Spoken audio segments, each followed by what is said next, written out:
The fluorescent lights of Green's Market buzzed overhead as Catherine Hale stood frozen at the customer service counter, her empty basket hanging limply from her trembling hand.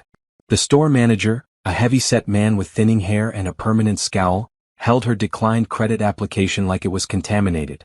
"I'm sorry, Ms. Hale, but we can't extend you store credit," he said, his voice carrying across the checkout lanes. "Your application has been denied. Company policy." Catherine felt the heat rise in her cheeks as nearby shoppers turned to stare. A woman in a red coat whispered to her companion, their eyes sliding over Catherine's worn jacket and faded jeans. The basket in her hand felt like it weighed 1,000 pounds. She had come here with a list, a plan, a desperate hope that this one store might give her a chance where others had not. "Please," Catherine said quietly, her voice barely above a whisper. "I have a job interview next week. I just need enough to get through until then. My daughter hasn't had a proper meal in 2 days." The manager's expression didn't soften. If anything, his jaw tightened. "I understand your situation, ma'am, but I don't make the rules. You'll need to try somewhere else." Somewhere else. Catherine had already tried somewhere else. She tried everywhere. 3 months ago, she'd lost her job at the textile factory when it closed down without warning. Her savings, meager to begin with, had evaporated paying rent and keeping the lights on. Her parents were gone, taken by a car accident 5 years earlier. Her sister lived 3 states away with problems of her own.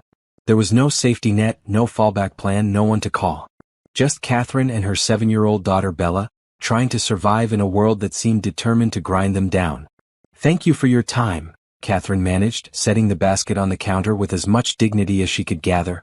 She turned toward the exit, her vision blurring with tears she refused to let fall in public. The automatic doors opened with a cheerful chime that mocked her misery. Outside, the late afternoon sun cast long shadows across the parking lot. Catherine stood on the sidewalk, uncertain where to go or what to do next. She had exactly $4.63 in her wallet. There was half a jar of peanut butter at home, some crackers that had gone soft, and a can of soup she'd been saving. How do you tell your child there's no food? How do you explain that the world doesn't care if she's hungry? Her phone buzzed in her pocket. A text from Mrs. Rodriguez, the elderly neighbor who watched Bella after school. "Bella keeps asking when you'll be home with groceries. I gave her some cookies, but she says she wants to save her appetite for dinner. Such a sweet girl." Catherine's throat tightened. Bella, with her bright smile and boundless trust that her mother would always take care of her. Bella, who never complained, who colored pictures to cheer Catherine up, who said her prayers every night thanking God for their little apartment and each other. What kind of mother can't even feed her child? "Excuse me." The voice came from behind her, deep and calm. Catherine wiped quickly at her eyes before turning. A man stood a few feet away, probably in his late 30s, with dark brown hair touched with gray at the temples. He wore jeans and a blue button-down shirt with the sleeves rolled to his elbows. His face was kind, with lines around his eyes that suggested he smiled often. "I'm sorry to bother you," he continued, taking a small step closer. "I was inside the store. I couldn't help but overhear what happened at the counter." Fresh humiliation washed over Catherine. Of course someone had heard. Everyone had heard. She lifted her chin, trying to salvage some scrap of pride. "I'm fine. Thank you." "I don't think you are," the man said gently. "And that's okay. My name is Paul. Paul Henderson." He extended his hand. Catherine hesitated, then shook it. His grip was warm and firm. "Catherine Hale," she said. "Catherine," Paul repeated as if testing the name. "I know we just met and I know this might sound strange, but I'd like to help you. I heard you say your daughter needs food. Let me buy you groceries." Catherine's first instinct was to refuse. She'd been raised to be independent, to handle her own problems, to never take handouts. But then she thought of Bella's face, those wide brown eyes looking up at her with absolute faith that Mommy would fix everything. "I can't ask you to do that," she said, but her voice wavered. "You're not asking. I'm offering." Paul's expression was earnest, with no trace of pity or condescension. "Please. It would mean a lot to me." "Why?" The question burst out before Catherine could stop it. "Why would you do this for a complete stranger?"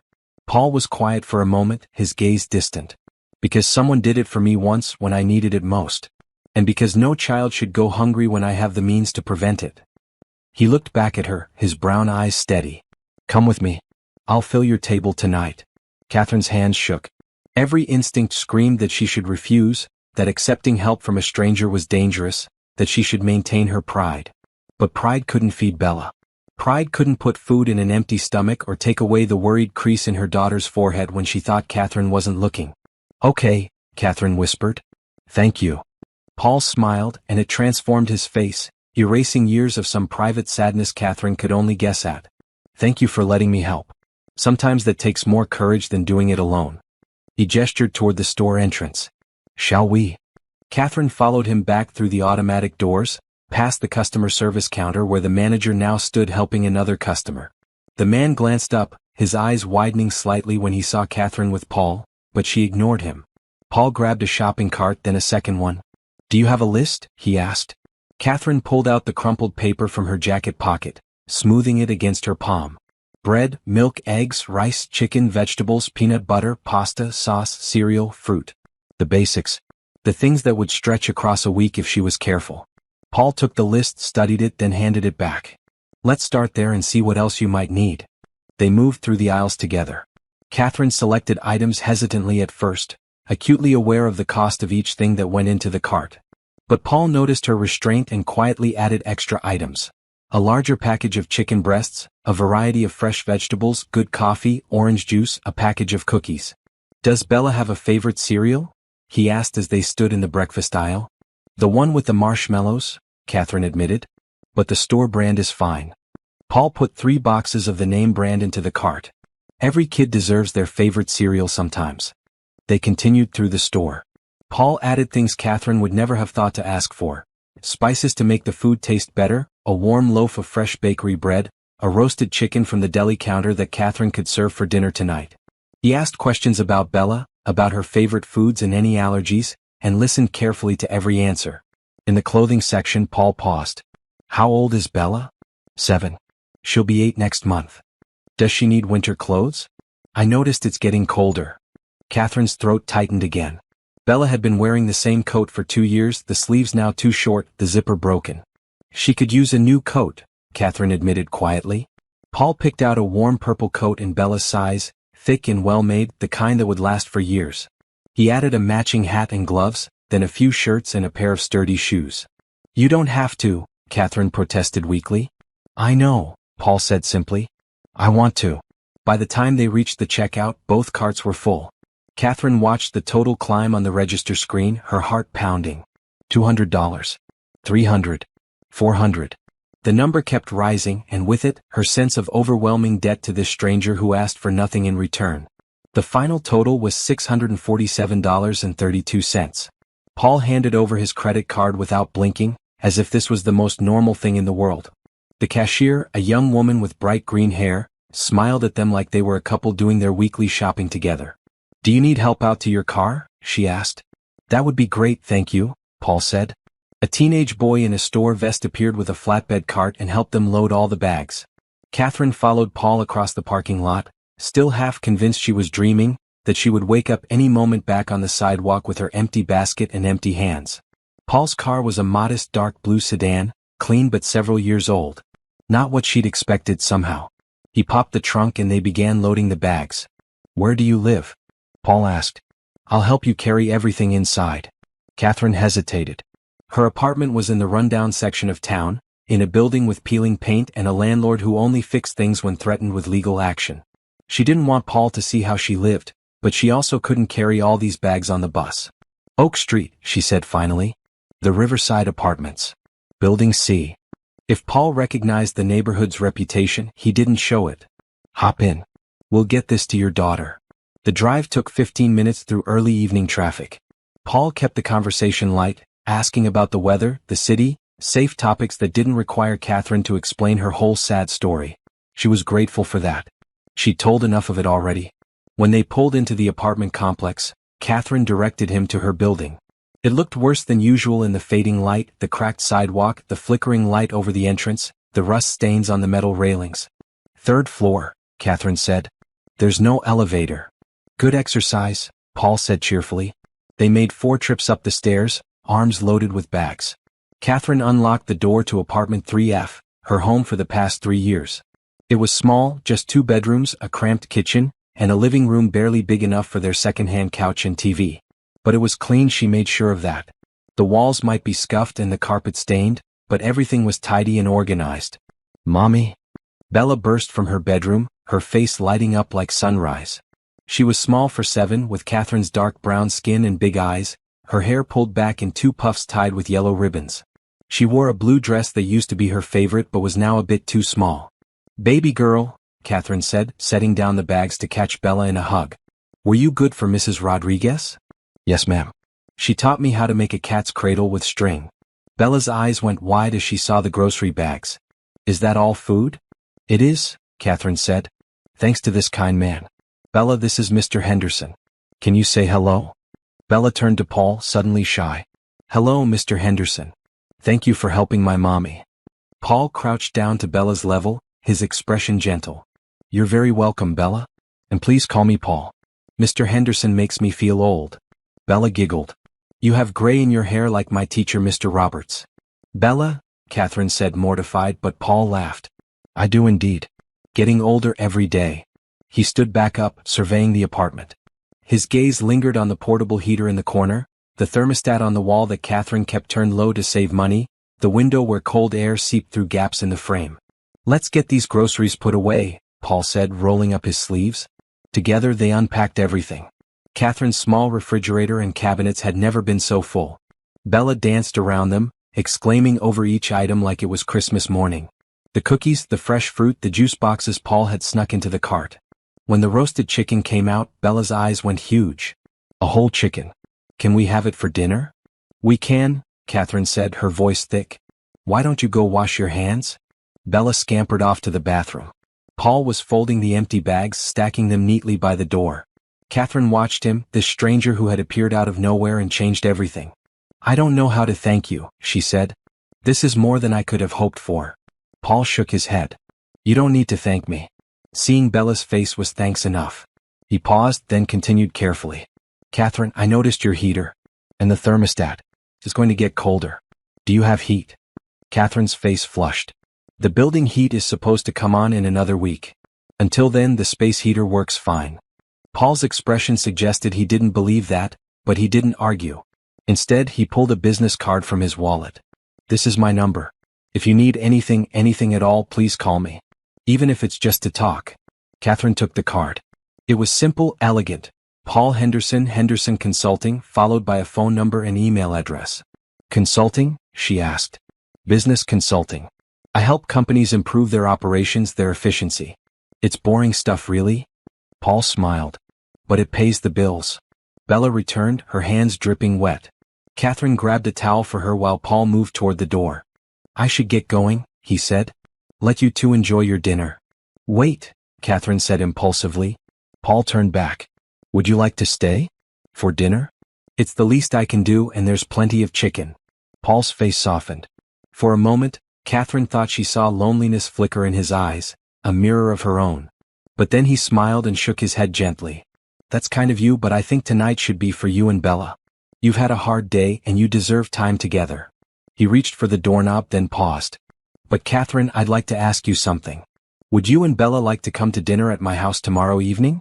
There's something I'd like to discuss with you. A possible job opportunity." Catherine's heart skipped. "A job? My assistant just gave notice. She's moving to another state to be closer to family. I need someone organized, responsible, and honest.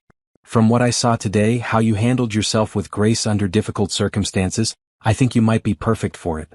Paul looked at her seriously. "I know we just met. I know this is all very sudden. But I believe in listening to my instincts, and my instincts say you're someone I'd like to work with. Would you at least consider coming to dinner to discuss it?" Catherine couldn't breathe. A job. A real job with a man who had proven himself kind and generous.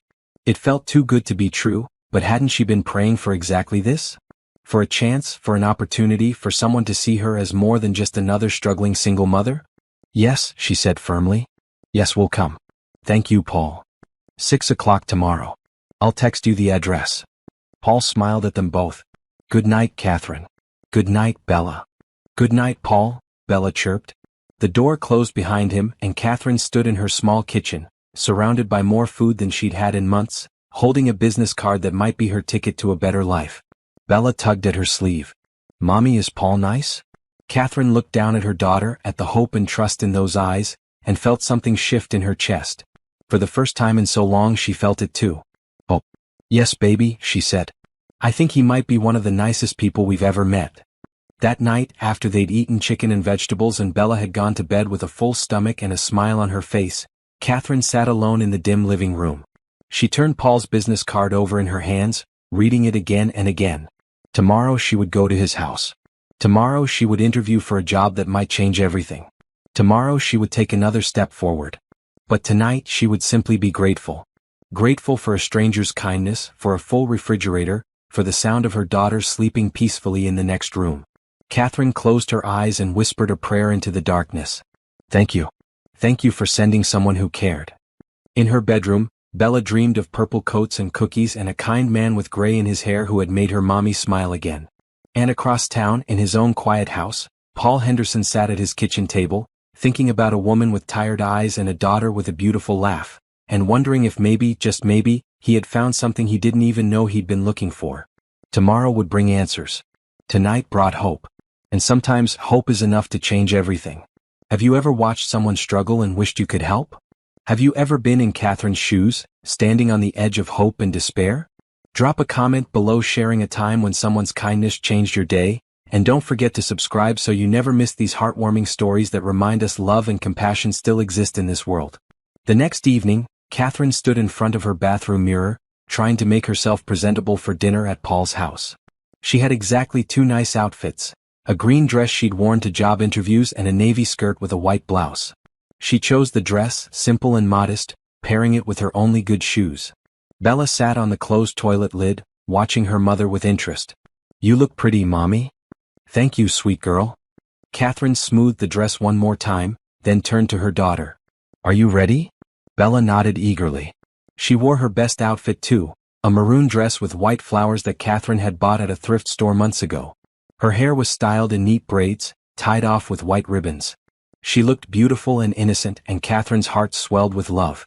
Paul had texted the address that morning along with a message, looking forward to seeing you both. Dinner is casual, so please come comfortable. The address led them to a quiet suburban neighborhood about 20 minutes from their apartment. Catherine had taken the bus as far as she could, then walked the last 6 blocks, holding Bella's hand the entire way. The houses here were nice but not ostentatious. Well-kept lawns, 2-car garages, trees lining the streets. Catherine had expected something grander based on Paul's generosity the day before, but this felt normal, lived in. Number 42 was a 2-story house painted soft gray with white trim. Flower beds lined the front walk, though most of the plants had gone dormant for the coming winter. A porch light glowed warmly in the gathering dusk. Catherine rang the doorbell, her stomach fluttering with nerves. Paul answered almost immediately, wearing khaki pants and a green polo shirt. His face lit up when he saw them. Catherine, Bella, right on time. Come in, please. The house interior was warm and inviting. Hardwood floors, comfortable furniture in earth tones, and walls lined with bookshelves. Photos hung in simple frames. Paul with an older couple who must be his parents, Paul at what looked like a college graduation, Paul with a beautiful woman with blonde hair and a bright smile. Your home is lovely, Catherine said. Thank you. It's too big for just me, but I bought it years ago and never could bring myself to leave. Paul gestured toward the kitchen. Dinner's almost ready. I hope you both like pasta. We love pasta, Bella said, then clapped her hand over her mouth, remembering her manners. Paul laughed. Good, because I made enough to feed 10 people. I tend to overcook. The kitchen was spacious and clean, with granite counters and stainless steel appliances. A pot of water boiled on the stove, and the smell of garlic and tomatoes filled the air. A salad sat ready in a large wooden bowl, and fresh bread rested on a cutting board. Can I help with anything? Catherine offered. You can keep me company while I finish up. Bella, would you like to see the backyard? I have a bird feeder that's pretty popular with the local wildlife. Bella looked at Catherine for permission. Go ahead, baby. Stay where I can see you through the window. Bella skipped to the glass door leading to the backyard, pressing her nose against it. Paul drained the pasta, then began assembling everything at the table. Catherine stood awkwardly, wanting to help but not wanting to intrude. You can sit, Paul said gently. You're my guest, not my employee. Not yet, anyway. Catherine sat at the kitchen table watching him work. He moved with ease, clearly comfortable in his space. How long have you lived here? 10 years this past spring. My wife and I bought it together.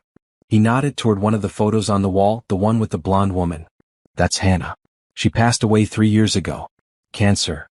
I'm so sorry, Catherine said softly. Paul's smile was sad but genuine. Thank you. She was wonderful.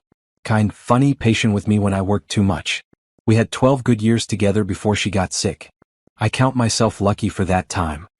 He brought the serving dishes to the table, then called Bella in from the backyard. They sat together, the three of them, and for a moment Catherine felt like she'd stepped into someone else's life. A normal family dinner, with good food and pleasant conversation and no worry about where the next meal would come from. Paul served generous portions, encouraging Bella to try everything. He asked her about school, about her favorite subjects, about her friends. Bella, normally shy with strangers, opened up under his genuine interest. I like reading best, she said around a mouthful of pasta. And art. I'm not very good at math. Math can be tricky, Paul agreed. I wasn't good at it either until I had a teacher who showed me it was just solving puzzles. Once I thought of it that way, it got easier. Really? Bella's eyes widened. Maybe I can think of it like that too. Catherine watched them interact, something warm and unexpected blooming in her chest. Paul was good with children, natural and easy. He treated Bella with respect, not talking down to her the way some adults did. After dinner, Paul brought out dessert, a store-bought chocolate cake that Bella devoured with enthusiasm. Then he suggested they move to the living room to talk. Bella, there are some books on that shelf that belong to my niece, Paul said, pointing. Feel free to look through them if you'd like. Bella settled happily on the floor with a stack of picture books while Catherine and Paul sat on the couch, a respectful distance between them. So, Paul began. The job. Let me tell you what it would involve. He explained that his business, Henderson Consulting, helped companies streamline their operations and improve efficiency. He had about 30 employees across 3 offices in different cities, but his main office was here in town. His assistant managed his schedule, handled correspondence, organized meetings, and generally kept his professional life running smoothly. The hours are flexible, Paul said. 8 to 4, Monday through Friday, with the understanding that life happens. If Bella is sick or has a school event, you work around it. The salary is $60,000 a year to start, with benefits including health insurance, dental, vision, and a retirement plan. Catherine's breath caught. $60,000. She'd been making $35,000 at the textile factory, and that had felt like barely enough. This was almost double. The office is downtown, about a 30-minute bus ride from your apartment, Paul continued. Though I should mention there's a company car you can use. My previous assistant didn't drive, so it's just been sitting in the garage. A car? Catherine repeated faintly. Nothing fancy. A 4-year-old sedan. But it's reliable and maintained. Paul leaned forward, his expression earnest. Catherine, I want to be clear about something. I'm not offering you this job out of pity. I'm offering it because I genuinely think you'd be good at it. Yesterday, watching how you handled yourself, your dignity even when things were terrible, your grace under pressure, that showed me character. That's what I need in someone working closely with me. Skills can be taught. Character can't. Catherine's eyes burned with tears. I don't have any experience as an executive assistant. You raised a polite, kind, happy child on your own in difficult circumstances. You managed a household on next to nothing. Those skills translate.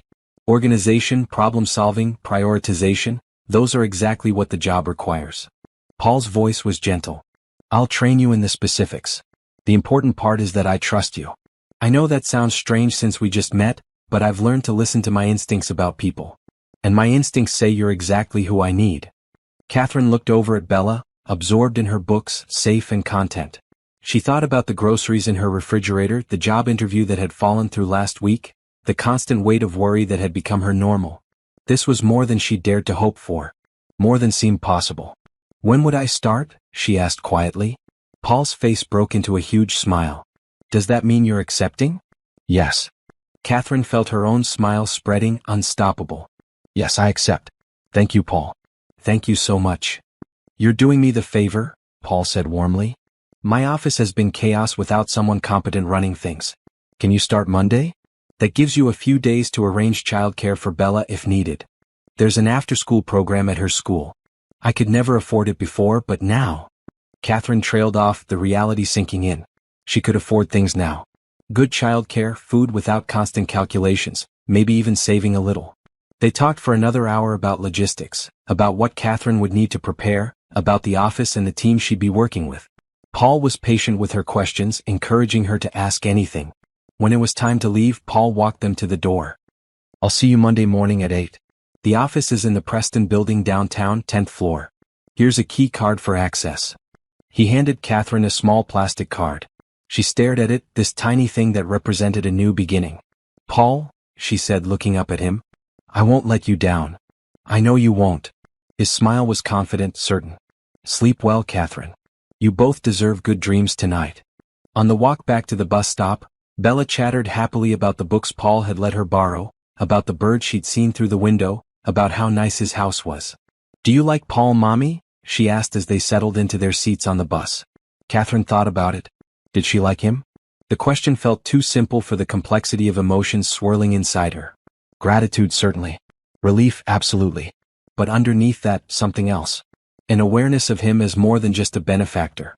The warmth in his eyes when he smiled, the gentle way he spoke to Bella, the loneliness she'd glimpsed when he mentioned his late wife. "I do like him," Catherine said finally. "I think he's a very good person." Bella nodded sagely. "Me too. He reminds me of Grandpa. Before Grandpa went to heaven." Catherine's throat tightened. Her father had died when Bella was too young to have many memories. But she remembered kindness, safety, love. If Paul reminded her of that, it spoke volumes. That night, after Bella was asleep, Catherine sat at their small kitchen table with a notepad.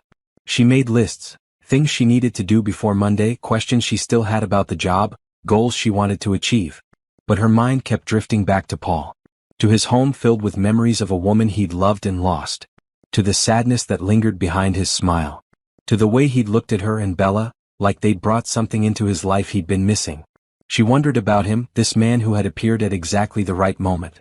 What did he see when he looked at her? Just an employee? A charity case? Or something more?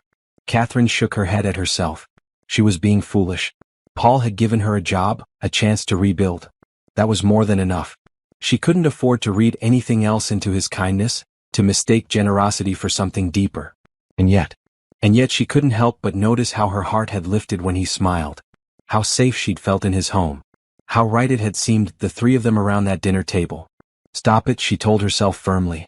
Focus on the job. On making a good impression. On proving you deserve this chance. But as she climbed into bed that night, she couldn't help smiling into the darkness. For the first time in months, the future didn't feel like an enemy to be feared. It felt like a door opening with light spilling through. And Paul Henderson, whether he knew it or not, was the one holding it open. Catherine's first day at Henderson Consulting started with panic. She'd set 3 alarms, terrified of being late, and woke up at 5:30 with her heart racing. By 6, she was dressed in her green dress, her hair neatly pulled back, her mind running through everything Paul had told her about the job. Bella stumbled out of her bedroom at 6:30, rubbing her eyes. "Is it school time already?" "Not yet, baby.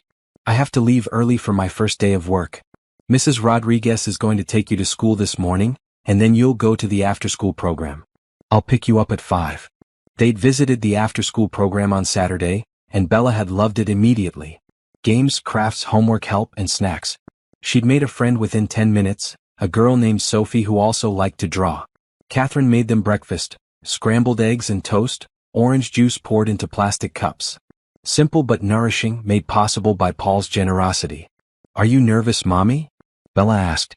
"A little," Catherine admitted. "But excited too. You're going to be great. Paul thinks so. He told me." Catherine paused, butter knife in midair. "When did he tell you that?" "At dinner when you were in the bathroom. He said you were smart and brave and that he was lucky you said yes to the job." Bella smiled around her toast. "I said you were the best mommy in the whole world and he said he believed it." Catherine's chest tightened with emotion. She finished making breakfast, blinking back tears. By 7:15 she dropped Bella with Mrs. Rodriguez and was waiting at the bus stop. The morning was crisp and cold, her breath forming clouds in the air. But she had a warm coat now, one she'd bought over the weekend with part of the advance Paul had insisted on giving her. The bus ride downtown took 40 minutes in morning traffic. Catherine used the time to review her notes, to mentally prepare herself. She'd never worked in an office before. The textile factory had been loud and industrial, everyone in uniforms, the work physical and repetitive. This would be different. Professional. She hoped she could measure up. The Preston building was a sleek glass and steel structure in the heart of downtown. Catherine showed her key card to security, who directed her to the elevators. The 10th floor opened onto a reception area with the Henderson Consulting logo etched into a glass wall. A young man sat at the front desk, typing on a computer. He looked up when Catherine approached, his face friendly. "Good morning. Can I help you? I'm Catherine Hale. I'm the new executive assistant." His eyes lit up. "Oh, Catherine. Paul said you'd be starting today. I'm Trevor, the receptionist. Welcome to the team." He came around the desk to shake her hand. "Paul's already in his office. Go on back, it's the corner office at the end of the hall." Catherine walked down the corridor, her shoes clicking on the polished floor. Offices lined both sides, some with people already at work, others still dark. Everyone she passed smiled and nodded, creating an atmosphere that felt warm despite the corporate setting. Paul's office door was open. He sat behind a large desk covered in papers and folders, a computer with dual monitors in front of him. When he saw Catherine, his whole face brightened. "Catherine, good morning." He stood, coming around the desk. "How was your first commute?" "Long but fine. I listened to music."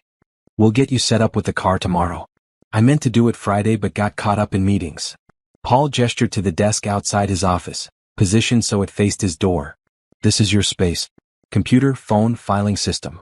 Everything you need." The desk was clean and organized, with a new nameplate that read, "Catherine Hale, Executive Assistant." Seeing her name there, official and permanent, made it real in a way it hadn't been before. Paul spent the morning walking Catherine through her responsibilities. Managing his calendar, which was a complex puzzle of meetings, calls, and travel. Answering emails and phone calls, screening what needed his immediate attention versus what could wait. Organizing files and documentation for client presentations. Coordinating with the other offices to ensure information flowed smoothly. It was overwhelming at first, the sheer volume of it. But Paul was patient, showing her the systems his previous assistant had used, encouraging her to adapt them to her own style. "There's no one right way to do this," he said. "What matters is that it works for you and keeps me from missing important appointments or losing track of projects." By lunchtime, Catherine's head was spinning. Paul ordered sandwiches from a nearby deli, and they ate in his office while he continued explaining the business. "Most of our clients are mid-sized companies looking to scale up," he said. "They're successful but hitting growth barriers. We analyze their operations, identify inefficiencies, and develop strategies to overcome them. It's problem-solving at its core." "How did you get into this work?" Catherine asked. Paul leaned back in his chair, his expression thoughtful. "I worked for a big consulting firm right out of college. Spent 10 years there, learned everything I could. But I wanted to do things differently, to focus on really helping clients rather than just maximizing billable hours. So I started my own firm 12 years ago. It was just me and one other consultant at first. Now we have 30 employees and more clients than we can handle." "That's impressive," Catherine said sincerely. "It's been a journey. Especially after Hannah got sick. I almost closed down then, couldn't focus on work when she needed me. But she insisted I keep going, said it gave me purpose beyond being a caretaker." She was right as usual. There was that sadness again, the shadow that crossed his face when he mentioned his wife. Catherine wanted to ask more but didn't feel it was her place. Not yet. The afternoon brought a flurry of activity. Phone calls to return, a client meeting that Paul asked Catherine to sit in on and take notes, emails that needed responses.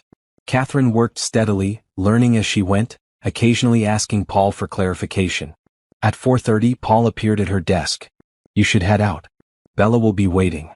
Catherine glanced at the clock, startled. The day had flown by. "Are you sure? There's still work to do." "There's always work to do. But your daughter comes first." Paul's smile was warm. "You did great today, Catherine. Really great. I knew I'd made the right choice." Catherine gathered her things, pride swelling in her chest. She'd done it. She'd survived her first day. More than survived, she'd contributed, she'd learned, she'd proven herself capable. "Thank you, Paul," she said. "For everything. See you tomorrow." Catherine made it to Bella's after-school program with 10 minutes to spare. Bella came running when she saw her, full of stories about her day. They took the bus home, stopped at the corner store for milk, and made dinner together in their small kitchen. That night, as Catherine helped Bella with her homework, her phone buzzed with a text from Paul. "Forgot to mention, there's a company dinner next Friday. Quarterly gathering with all employees. Would love for you to come. Spouses and families welcome, so bring Bella if you'd like." Catherine stared at the message. "A company dinner. With families." She typed back, "We'd love to come. Thank you for including us." The response came immediately, "You're part of the team now. Of course you're included." Part of the team. Catherine had worked at the textile factory for 3 years and never felt like part of anything except the machinery. But after one day at Henderson Consulting, Paul made her feel valued, important, seen. Over the next few days, Catherine fell into a rhythm. Wake early, get Bella ready, commute to work, learn and grow throughout the day, pick up Bella, evening routine, collapse into bed. It was exhausting but fulfilling in a way she'd never experienced. The office culture was unlike anything she'd known. People were friendly and collaborative, stopping by her desk to introduce themselves and offer help. Trevor brought her coffee every morning without being asked. A woman named Ruth from accounting took her to lunch and shared stories about working with Paul. "He's the best boss I've ever had," Ruth said over salads. "Fair, honest, genuinely cares about us as people. When my son was in the hospital last year, Paul paid for a private room and visited twice. That's just who he is." Catherine was beginning to see that. The man who had bought her groceries wasn't an anomaly. That generosity, that kindness, it was woven into everything Paul did. On Thursday, Paul called her into his office. "The car is ready. Want to take a test drive during lunch?" They went down to the building's garage where a silver sedan waited. Paul handed her the keys. "It's yours to use whenever you need it. For work, for personal errands, whatever. Just keep it maintained and filled with gas." Catherine slid behind the wheel, her hands trembling slightly. She'd learned to drive as a teenager but hadn't owned a car in years. The bus had been her only option. "The insurance is through the company," Paul continued. "And there's a gas card in the glove box. Don't worry about the costs, it's all covered as part of your employment package." Catherine started the engine, feeling the smooth rumble of machinery responding to her touch. Freedom, she thought. This is what freedom feels like. They drove around the block, Paul giving her directions, encouraging her to get comfortable with the vehicle. By the time they returned to the garage, Catherine was smiling so widely her face hurt. "Thank you," she said for what felt like the 100th time since meeting Paul. "This makes everything so much easier." "That's the point," Paul said simply. "I want you to succeed, Catherine. And success is easier when you're not fighting basic logistics every step of the way." Friday brought the company dinner. Catherine spent 20 minutes that morning deciding what to wear before settling on a blue dress she'd found at a thrift store, simple but elegant. For Bella, she chose the maroon dress from dinner at Paul's house. The event was held at a nice restaurant downtown, the entire back room reserved for Henderson Consulting. Catherine arrived with Bella, immediately intimidated by the crowd of well-dressed professionals mingling with drinks and appetizers. But Paul found them within minutes, his face lighting up. "Catherine, Bella, I'm so glad you came. Let me introduce you around." He guided them through the room making introductions. His employees were warm and welcoming, several crouching down to talk to Bella at her level, asking about school and her interests. Dinner was served at round tables, and Paul made sure Catherine and Bella were seated at his table along with Ruth, Trevor, and a few senior consultants. The conversation flowed easily, everyone sharing stories and laughing. Catherine watched Paul throughout the evening. How he listened intently when people spoke, how he remembered details about their lives, how he made everyone feel important. He was a natural leader, not because he demanded respect but because he earned it through genuine care. At one point, Paul stood and tapped his glass for attention. The room quieted. "I want to thank everyone for another successful quarter," he began. "Our growth continues to exceed expectations, and that's entirely because of the talented people in this room. You work hard, you care about our clients, and you make me proud every single day." He paused, his gaze sweeping the room before landing on Catherine. "I also want to introduce our newest team member. Catherine Hale joined us as my executive assistant this week, and I already can't imagine the office without her. She's organized, dedicated, and brings a fresh perspective that's exactly what we needed. Catherine, would you stand?" Catherine's face flushed as she rose, aware of everyone's eyes on her. But the applause was genuine and enthusiastic, people smiling and nodding encouragement. "Thank you," she managed. "I'm grateful to be here." She sat back down, her heart pounding. Bella squeezed her hand under the table, proud and excited. After dinner, as people mingled over dessert, Paul found Catherine on the restaurant's small outdoor patio, where she'd stepped out for some air. "That was quite an introduction," she said. "I wasn't expecting that. You deserved recognition. You've jumped in head first and haven't complained once, even though I know there's a steep learning curve." Paul leaned against the railing beside her. "How are you really doing? Is the job what you expected?" Catherine considered the question. It's more than I expected. Better. I keep waiting for the other shoe to drop, for this to turn out to be too good to be true. It's not, Paul said quietly. You've earned every bit of it, Catherine. Your position, your salary, the car. None of it is charity. It's compensation for real value you bring to the company. She looked at him, this man who had changed her life in less than 2 weeks. The evening breeze ruffled his hair, and in the soft lighting from the patio lanterns, he looked younger, less burdened. Can I ask you something? Catherine said. Why me? Really? You could have hired someone with experience, someone with references and a resume. Why take a chance on a stranger from a grocery store parking lot? Paul was quiet for a long moment. When he finally spoke, his voice was soft but clear. 10 years ago, I was 28 and newly married. My consulting firm was struggling. I'd taken out loans to start it and they were coming due. I had 1 week to make payroll or lose everything. I went to every bank, every investor I could find. They all said no. He paused, his eyes distant with memory. Then I met a woman named Dorothy Parker. She ran a small investment fund from a 2-room office in a strip mall. I almost didn't go to her, figured she couldn't help. But I was desperate.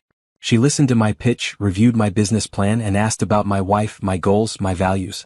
Then she wrote me a check for $50,000. Catherine's breath caught. I asked her why she was taking such a risk on me.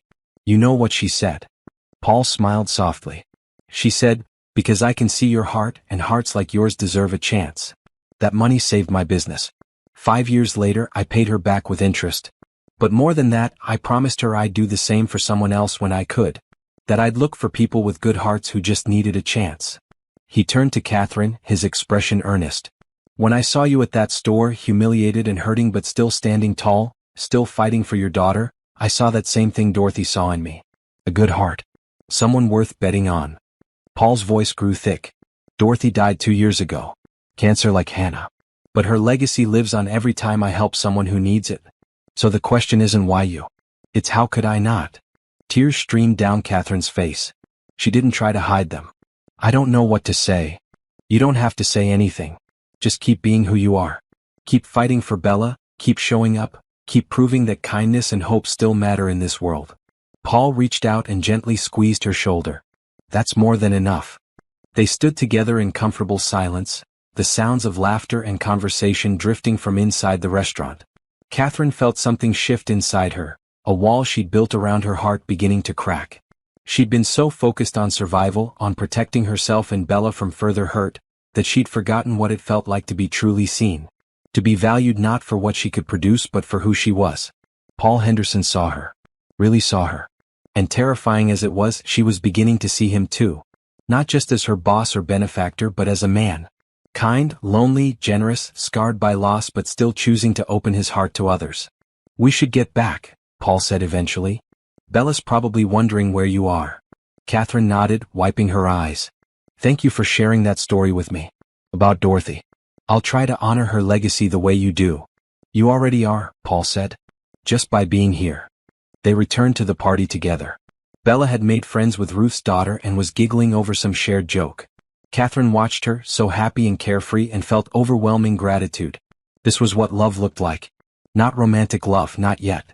But the love of community, of people caring for each other, of second chances and open hands. Paul had given her more than a job. He'd given her hope. And hope, Catherine was learning, was the most powerful gift of all. The evening ended with hugs and goodbyes, promises to see each other Monday. Catherine drove home in her company car, Bella chattering beside her about the fun she'd had. Paul is really nice, isn't he, Mommy? He really is, baby. Do you think he's lonely? In that big house all by himself. Catherine glanced at her daughter, surprised by the perceptiveness. Maybe a little. Why do you ask? He looked sad when everyone was leaving. Like he didn't want them to go. Bella yawned. We should invite him over sometime. So he doesn't have to be alone. Out of the mouths of babes, Catherine thought. That's a sweet idea. Maybe we will. That night, tucked into bed, Catherine thought about Paul's story. About Dorothy Parker and her faith in a young man's heart. About the ripple effects of one person's kindness.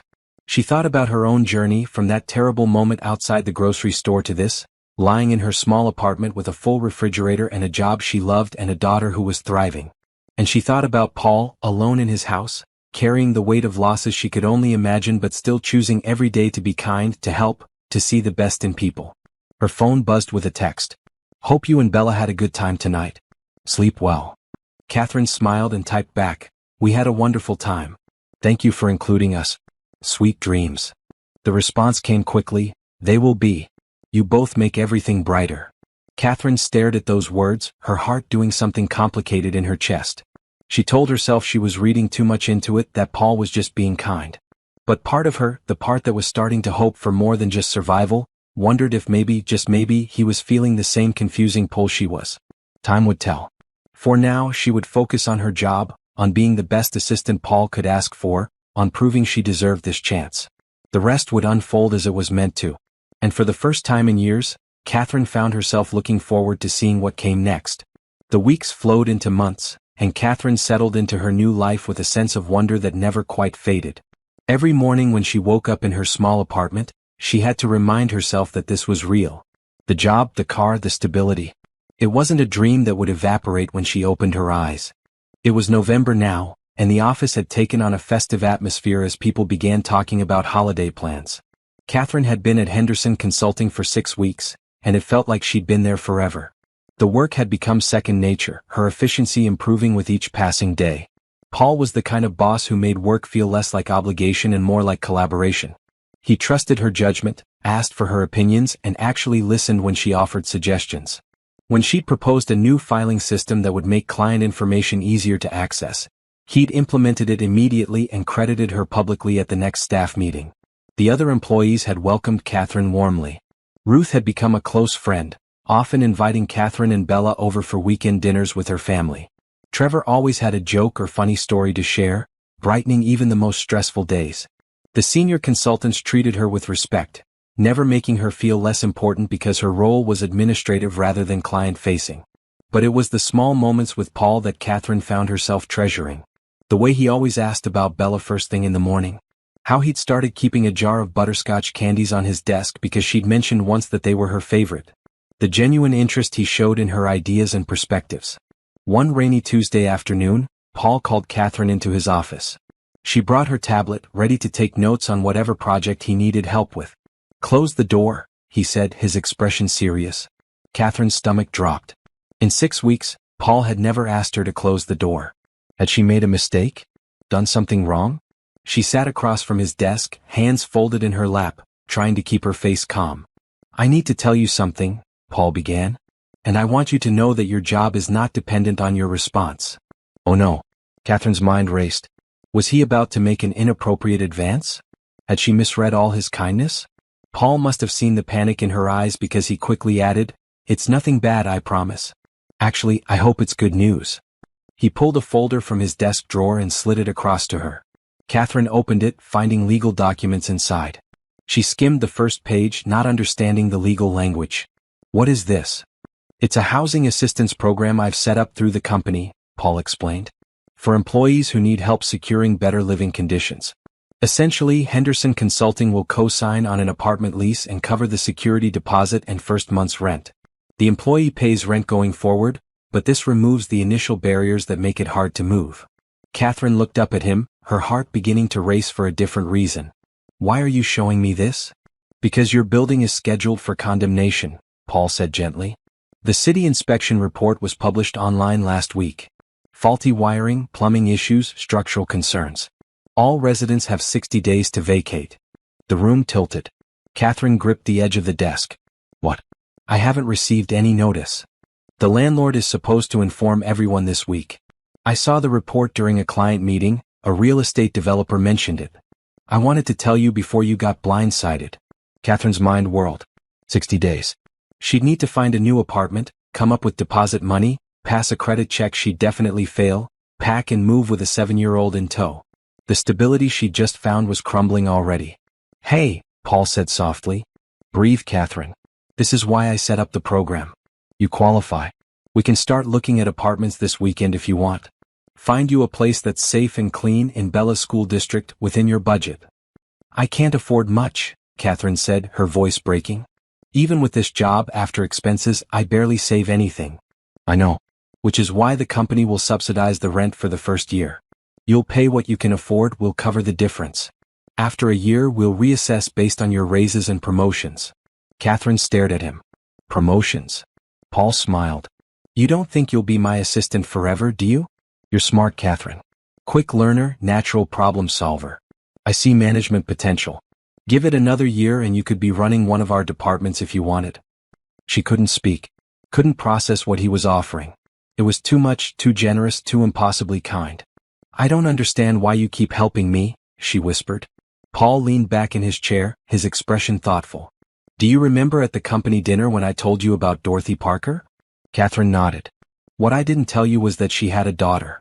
A beautiful, bright girl named Sarah who died in a car accident when she was 8 years old. Paul's voice grew thick. Dorothy told me once that the hardest part of losing Sarah was knowing she'd never get to see what her daughter could have become. Never get to watch her grow, achieve, thrive. He paused, looking directly at Catherine. When I see you and Bella, I think about Dorothy and Sarah. About potential cut short, about mothers who fight for their children, about little girls who deserve every chance to become everything they're meant to be. Paul's eyes were bright with unshed tears. Helping you isn't charity, Catherine. It's honoring the people I've loved and lost by making sure their values live on. By making sure that when I see a mother and daughter who need help, I don't walk by. I stop. I reach out. I give them the chance Dorothy gave me. Catherine was crying now, tears streaming down her face. You're a good man, Paul Henderson. I try to be. Some days are easier than others. He pushed a box of tissues across the desk. So what do you say? Can I help you find a better home for you and Bella? Yes, Catherine said through her tears. Yes, please. And thank you. Always thank you. That Saturday, Paul picked up Catherine and Bella in his car, and they spent the day visiting apartments. He'd compiled a list of places in good neighborhoods with reasonable rents, all within Bella's school district. The first 2 were decent but small, not much better than what they currently had. The third was perfect. It was a 2-bedroom apartment in a renovated building with on-site laundry, a small playground out back, and a community room for residents. The unit itself had gleaming hardwood floors, updated appliances, fresh paint and soft cream colors. Large windows let in floods of natural light. The bedrooms were spacious, the bathroom modern, the kitchen had actual counter space. Bella ran from room to room, exclaiming over every feature. Mommy, look. My room has a window seat. And there's a closet big enough for all my clothes and toys. Catherine stood in the middle of the living room, turning in a slow circle. She could picture them here. Bella doing homework at the kitchen table. Weekend mornings making pancakes in that beautiful kitchen. Quiet evenings reading together on a couch that would actually fit in the space. What do you think? Paul asked quietly. It's perfect, Catherine breathed. But the rent is within the program budget. You'd pay $600 a month, the company covers the rest. Lease is for 2 years with an option to renew. $600. Catherine currently paid $550 for a place that was literally being condemned. An extra $50 a month for this beautiful, safe, clean apartment. I want it, she said firmly. We want it. Paul grinned. Then let's go talk to the landlord. The application process was surprisingly simple with Henderson Consulting as co-signer. The landlord, a kind older woman named Mrs. Chin, was delighted to have responsible tenants. They could move in December 1st, just 3 weeks away. That evening, Paul took them to dinner to celebrate. They went to a family restaurant with red vinyl booths and a menu of comfort food. Bella ordered chicken fingers and talked non-stop about decorating her new room. Can I paint it purple, Mommy? Mrs. Chin said we could paint if we wanted to. We'll see, Catherine said, smiling at her daughter's enthusiasm. Purple is a good choice, Paul said seriously. It's the color of royalty. Perfect for a princess. Bella giggled. I'm not a princess. Are you sure? You seem pretty royal to me. Paul winked at her, and Bella dissolved into laughter. Catherine watched them, something warm and tender expanding in her chest. Paul was so good with Bella, treating her like a person rather than just a kid. He listened to her opinions, asked her questions, made her feel important. Bella had been asking more and more about Paul lately. When would they see him again? Could he come over for dinner? Did he like to play board games? Catherine had been deflecting, not sure how to explain that Paul was her boss, that their relationship was professional, that she couldn't presume on his time outside of work. Except that wasn't quite true anymore, was it? They'd spent multiple weekends together now. Paul had been to her apartment several times, helping with repairs, bringing groceries, just checking in. He called sometimes in the evenings, ostensibly to discuss work but often ending up talking about movies, books, childhood memories. The lines were blurring. Catherine wasn't sure when it had happened, but somewhere between grocery store and now, Paul had become more than her boss. He was her friend. And if she was honest with herself, she was starting to wish he could be even more than that. But that was dangerous thinking. Paul was her employer. He held her financial security in his hands. Getting involved romantically would be complicated at best, disastrous at worst. And besides, Paul had given no indication he saw her as anything other than an employee he wanted to help. Had he? Catherine thought about the way he looked at her sometimes, his gaze lingering just a moment too long. The way he found excuses to be near her, to touch her shoulder when passing her desk, to lean close when reviewing documents. The way his whole face lit up when she walked into a room.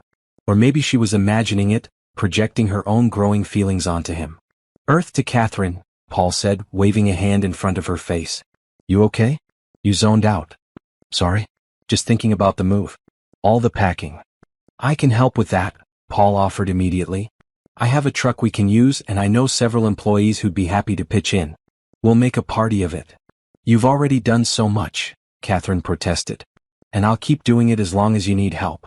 That's what friends do, Catherine. Friends? The words settled over her, both comforting and frustrating. Yes, they were friends. But Catherine was beginning to want more than friendship, even as she told herself it was impossible. They finished dinner and Paul drove them home. When they pulled up outside Catherine's building, Bella was asleep in the back seat, her head resting against the window. I'll carry her up, Paul said, gently lifting Bella into his arms. Catherine unlocked the apartment, turning on lights as Paul carried Bella to her bedroom. He laid her carefully on the bed, and Catherine removed her shoes and covered her with a blanket. Bella murmured something in her sleep and rolled over, not waking. In the living room, Paul lingered near the door. I should get going. Let you rest. Paul, Catherine said, the word coming out before she could think better of it. Why are you really doing all this? He turned to face her fully. I told you. Dorothy's legacy, helping people who need it. It's more than that though, isn't it? The time you spend with us, the personal attention. You could just write a check and call it charity. But you're here in my apartment at 8 o'clock on a Saturday night, having spent the entire day helping me apartment hunt and move and build a better life. Catherine took a breath. Why? Paul was quiet for a long moment. When he spoke, his voice was soft and raw. Because you remind me what it feels like to hope, he said. These past 3 years since Hannah died, I've just been going through the motions. Work, home, sleep, repeat. I was successful but empty. Then I saw you outside that grocery store and something woke up inside me. A reminder that there's still good in the world, still people worth fighting for, still reasons to care. He stepped closer, his brown eyes intense. You and Bella brought light back into my life, Catherine. Every smile, every laugh, every small victory. Watching you grow stronger, more confident. Seeing Bella thrive. Matters to me. You matter to me. Catherine's breath caught. As an employee? As a person, Paul said firmly. As a friend. As someone I care about deeply. He paused, seeming to struggle with something. I know the power dynamic is complicated. I'm your boss, your financial support. I would never want you to feel obligated or pressured. I don't, Catherine said quickly. Paul, everything you've given me I'm grateful for. But that gratitude doesn't define how I feel about you. How do you feel about me? The question was barely a whisper. Catherine's heart pounded. This was it, the moment of truth. She could deflect, keep things professional and safe. Or she could be brave. I think about you all the time, she admitted. Not just as my boss but as a man. A kind, generous, lonely man who deserves to be happy. When I'm with you I feel safe and seen and valued. You make me want to be better, do better. And lately I've been hoping that maybe you feel even a fraction of what I'm feeling. Paul closed the remaining distance between them, his hands coming up to cup her face gently. More than a fraction. So much more. He kissed her then, soft and sweet and full of longing. Catherine's hands came up to grip his shoulders, and she kissed him back, pouring months of suppressed emotion into that single perfect moment. When they finally pulled apart, both breathless, Paul rested his forehead against hers. I didn't plan this, he said. Didn't expect to fall for you. But I have, Catherine. Completely. I've fallen for you too, she whispered. I tried not to, told myself it was impossible. But my heart didn't listen. They kissed again, longer this time, deeper. When they finally separated, Paul was smiling, his eyes bright with joy. We should probably talk about this, he said. Figure out what it means for work, for your position. Tomorrow, Catherine said. Tonight, can we just be happy? Tonight, we can be anything you want. They sat together on her worn couch, Catherine curled into Paul's side, his arm around her shoulders. They talked for hours about everything and nothing. Their childhoods, their dreams, their fears. The conversation flowed easily, punctuated by kisses and laughter. At midnight, Paul reluctantly pulled away. I should go. Let you sleep. Catherine walked him to the door. Thank you for today. For everything. Thank you for taking a chance on me, Paul said, kissing her forehead. On us. After he left, Catherine stood in her small apartment, touching her lips where he'd kissed her, hardly able to believe what had just happened. She'd come so far from that terrible day at the grocery store. From desperation and despair to this moment of pure joy. She had a job she loved, a beautiful new apartment waiting, and a man who saw her, truly saw her, and wanted to build something real. In her bedroom, Bella slept peacefully, safe and secure. Tomorrow Catherine would start packing for their move. She'd continue excelling at her job. She'd navigate the complexity of dating her boss. But tonight, she would simply savor this feeling. This hope. This love that was just beginning to bloom. Paul had promised to fill her table that first night. He'd done so much more. He'd filled her heart. And Catherine knew with absolute certainty that this was just the beginning of something beautiful. Want to see where this beautiful love story leads? Subscribe now so you don't miss a single moment of Catherine and Paul's journey, and drop a comment sharing your thoughts about their relationship. Do you think they can make it work despite the complications? Moving day arrived on a crisp Saturday morning in early December. Catherine had spent the past 2 weeks packing their belongings into boxes, sorting through years of accumulated items, deciding what to keep and what to let go. True to his word, Paul arrived at 8 a.m. with a moving truck and 6 volunteers from Henderson Consulting. Ruth came with her husband and teenage son. Trevor brought his boyfriend Marcus. 2 of the senior consultants, James and Patricia, showed up with coffee and donuts for everyone. The small apartment filled with people and energy. Within 3 hours, everything Catherine and Bella owned was packed into the truck. Mrs. Rodriguez came out to say goodbye, hugging them both and making Catherine promise to visit. The new apartment was only 15 minutes away, but it felt like moving to a different world. The building was clean and well-maintained, with a cheerful lobby and a front desk attendant who smiled and welcomed them. Mrs. Chin met them with keys and congratulations, exclaiming over how wonderful it would be to have such lovely tenants. Unloading went even faster than packing. Paul had thought of everything: furniture sliders to protect the new floors, tools for assembling Bella's bed, cleaning supplies for a final wipe-down. Everyone worked together with jokes and laughter, transforming the empty apartment into a home. By 2 o'clock, the truck was empty and volunteers were saying their goodbyes. Ruth pulled Catherine aside before leaving. He's different with you, you know, she said quietly, nodding toward Paul, who was helping Bella arrange stuffed animals on her bed. What do you mean? Catherine asked, though her heart already knew. Lighter. Happier. I've worked for Paul for 5 years and I've never seen him smile this much. Whatever is happening between you two, it's good for him. Good for both of you. Ruth hugged her and left. Catherine stood in her new living room, surveying the organized chaos of boxes and furniture, feeling overwhelmed with gratitude. Paul emerged from Bella's room, dusting off his hands. I think her royal chamber is complete. She's very specific about where each stuffed animal should sit. She gets that from me, Catherine admitted. I like things just so. I've noticed. Your desk at work is a masterpiece of organization. Paul moved closer, lowering his voice. How are you feeling about all this? Overwhelmed. Grateful. Still half convinced I'll wake up and this will all be a dream. Paul reached out, taking her hand. It's real. You deserve every bit of it. They'd been careful at work, keeping their growing relationship private. Paul didn't want anyone to think he was showing Catherine favoritism because they were involved. Catherine didn't want colleagues to believe she'd used her relationship to advance her position. But in private moments like this, when it was just them, the connection was undeniable. Stay for dinner? Catherine asked.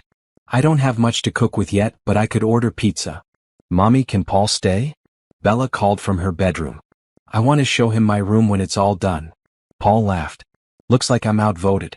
Pizza sounds perfect. They spent the evening unpacking essentials and ordering food. Chinese, not pizza, after Bella changed her mind 3 times. They ate sitting on the floor of the living room, using paper plates because the dishes were still packed. This is the best moving day ever, Bella declared, sweet and sour sauce on her chin.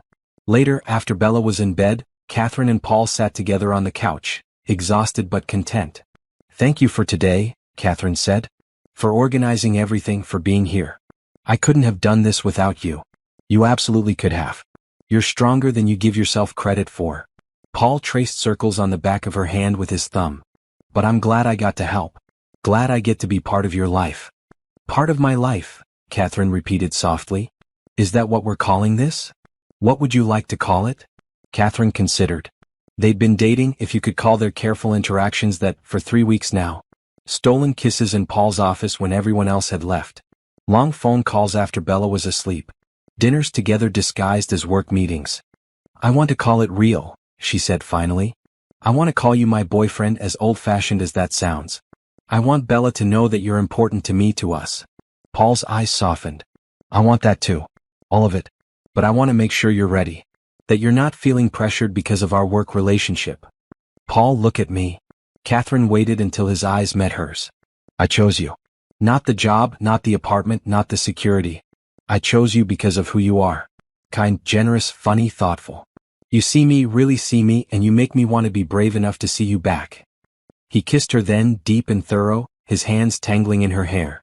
When they finally broke apart, both breathing hard, Paul rested his forehead against hers. I'm falling in love with you, Catherine Hale. Actually, that's a lie. I've already fallen. I'm just waiting for you to catch up. Joy burst through Catherine's chest like fireworks. Then you won't have to wait long. Because I'm already there too. They held each other on the couch, talking and kissing until midnight. When Paul finally left, Catherine locked the door behind him and leaned against it, smiling so wide her face hurt.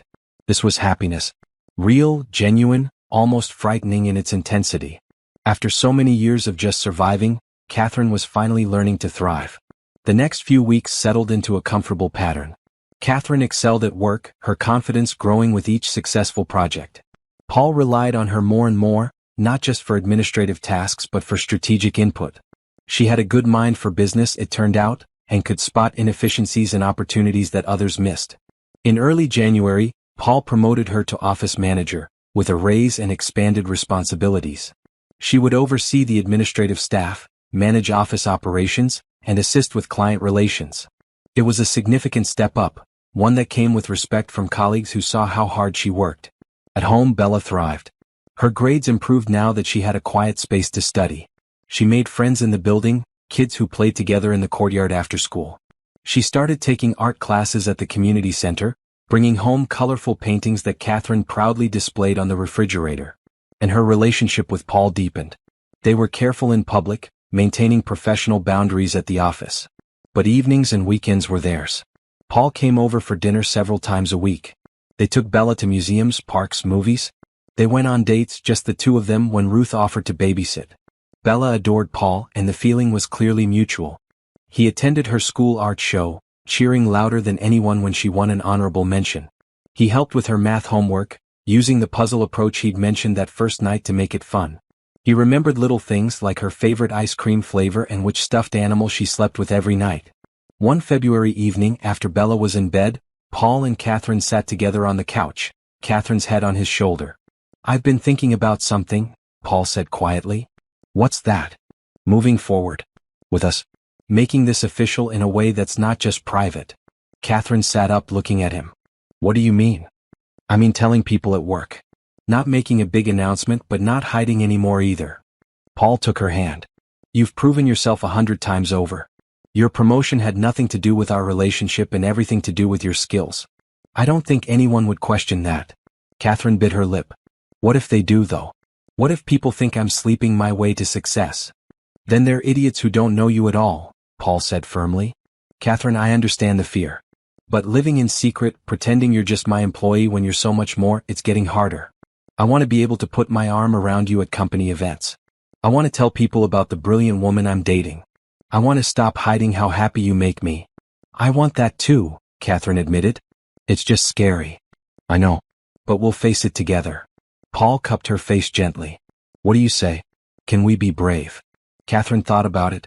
About Ruth's knowing looks, about Trevor's subtle questions, about the way other employees watched her and Paul interact. Some probably already suspected. Maybe it was time to just be honest. Okay, she said. Let's do it. Let's tell people. They started small. Paul mentioned to Ruth during a casual conversation that he was seeing someone. When she asked who, he told her the truth. Ruth's reaction was pure joy. "I knew it," she said, grinning. "I'm so happy for you both." Word spread quickly, as it does in any office. But the response was overwhelmingly positive. People liked Catherine, respected her work ethic, and could see how good she and Paul were together. A few raised eyebrows here and there, some whispered conversations, but nothing that felt hostile or judgmental. The company's HR director, a practical woman named Susan, called them both in for a meeting. Catherine's stomach churned with anxiety, but Susan just wanted to ensure they understood the policies around workplace relationships and were both comfortable with the situation. "No one is suggesting you end the relationship," Susan said clearly. "But I need to know that Catherine feels free to continue her employment regardless of the relationship status. That there's no coercion or pressure." "There isn't," Catherine said firmly. "Paul and I started dating after I was hired, after I'd proven myself in the role. If our relationship ended tomorrow, I would still want to work at Henderson Consulting. I love my job independent of my feelings for Paul." Susan nodded, satisfied. "And Paul, you understand that Catherine's future promotions and raises need to be based solely on merit and approved by me and the senior partners, not just your decision?" "Absolutely," Paul agreed. With that official blessing, Catherine and Paul relaxed into their relationship. They had dinner together most nights, alternating between Paul's house and Catherine's apartment. They took weekend trips to nearby cities, exploring museums and restaurants with Bella in tow. They built a life together, piece by piece, day by day. In March, Bella asked the question Catherine had been both anticipating and dreading. "Mommy, is Paul your boyfriend?" They were making dinner together, just the two of them, while Paul worked late at the office. Catherine paused in chopping vegetables. "Yes, sweetheart. He is. How do you feel about that?" Bella considered this seriously. "I think it's good. He makes you smile a lot. And he's nice to me." "He is very nice to you. Do you like having him around?" "Yeah, he's fun. And he doesn't treat me like a baby." Bella paused. "Does this mean he might be here all the time? Like living here?" Catherine's heart skipped. She and Paul hadn't discussed that yet. "Would you want that?" "Maybe. Can I think about it?" "Of course you can, baby. This is your home too. Any big decisions we make together." That night, after Bella was asleep, Catherine called Paul. "Bella asked if you're my boyfriend today." "What did you tell her?" "The truth. That you are, and that I care about you a lot." She took it well. Catherine paused. "She also asked if you might live with us someday." Paul was quiet for a moment. "What did you say to that?" "That she could think about how she'd feel about it." "But Paul, we haven't even discussed that. I don't want to move too fast." "We're not," Paul assured her. "We've been together 5 months. We're taking our time building something real. Whenever we're ready to talk about next steps, we will. There's no rush." But Catherine could hear the hope in his voice, the same hope that was blooming in her own chest. The idea of waking up next to Paul every morning, of building a family together, of making their relationship permanent and official. It was terrifying and wonderful in equal measure. Over the next few months, their relationship continued to deepen. Paul met Catherine's sister during a video call, charming her immediately with his genuine interest in her life. Catherine met Paul's parents when they visited from Florida, and they adored her, especially the way she made their son happy again. Work remained fulfilling. Catherine discovered she had a talent for managing people, for creating systems that helped the office run smoothly. Paul continued to expand her responsibilities, preparing her for even bigger roles in the future. In May, on Catherine's birthday, Paul took her to dinner at an upscale restaurant. They'd left Bella with Ruth for the evening, one of their rare dates alone. Over dessert, Paul reached across the table and took her hand. "I have something for you," he said, pulling a small box from his pocket. Catherine's breath caught. It was too small to be a ring box, but still her heart raced. Inside was a delicate silver necklace with a small heart pendant, a tiny diamond glittering at its center. "Paul, it's beautiful," she breathed. "The heart represents what you've given back to me," he said softly. "The ability to love again, to hope again, to imagine a future filled with joy instead of just obligation." He fastened it around her neck, his fingers gentle. "Thank you, Catherine. For choosing me. For being patient while I figured out how to choose you back." Catherine turned to face him, tears streaming down her face. "I love you, Paul Henderson. Completely. I love you too. More than I ever thought possible." They kissed across the table, oblivious to the other diners, lost in their own perfect moment. Driving home, Catherine touched the necklace, feeling its weight against her skin. A reminder that love was real, that second chances existed. that sometimes the darkest moments led to the brightest futures. She thought about that day at the grocery store, standing with an empty basket and a breaking heart. If someone had told her then that within a year she'd have a career she loved, a beautiful home, and a man who adored her, she would never have believed it. But here she was, living proof that kindness could change everything. That one person's generosity could ripple out in ways no one could predict. Paul had filled her table that first night, just as he'd promised. But he'd done so much more. He'd filled her life with possibility, her heart with love, and her future with hope. Anne Catherine knew with absolute certainty that the best was yet to come. Summer arrived with bright sunshine and warm breezes, and with it came changes at Henderson Consulting. The company had secured 3 major new clients, expanding their reach into industries they'd never worked with before. Paul was traveling more frequently, meeting with executives across the country, building relationships that would fuel years of growth. Catherine managed the office in his absence, her confidence fully established now. The administrative staff looked to her for guidance and decisions. She'd implemented new systems that improved efficiency by 20%, earning praise from the senior partners. Her role had evolved beyond just supporting Paul into genuine leadership. On a Tuesday in late June, Paul returned from a business trip to New York looking exhausted but pleased.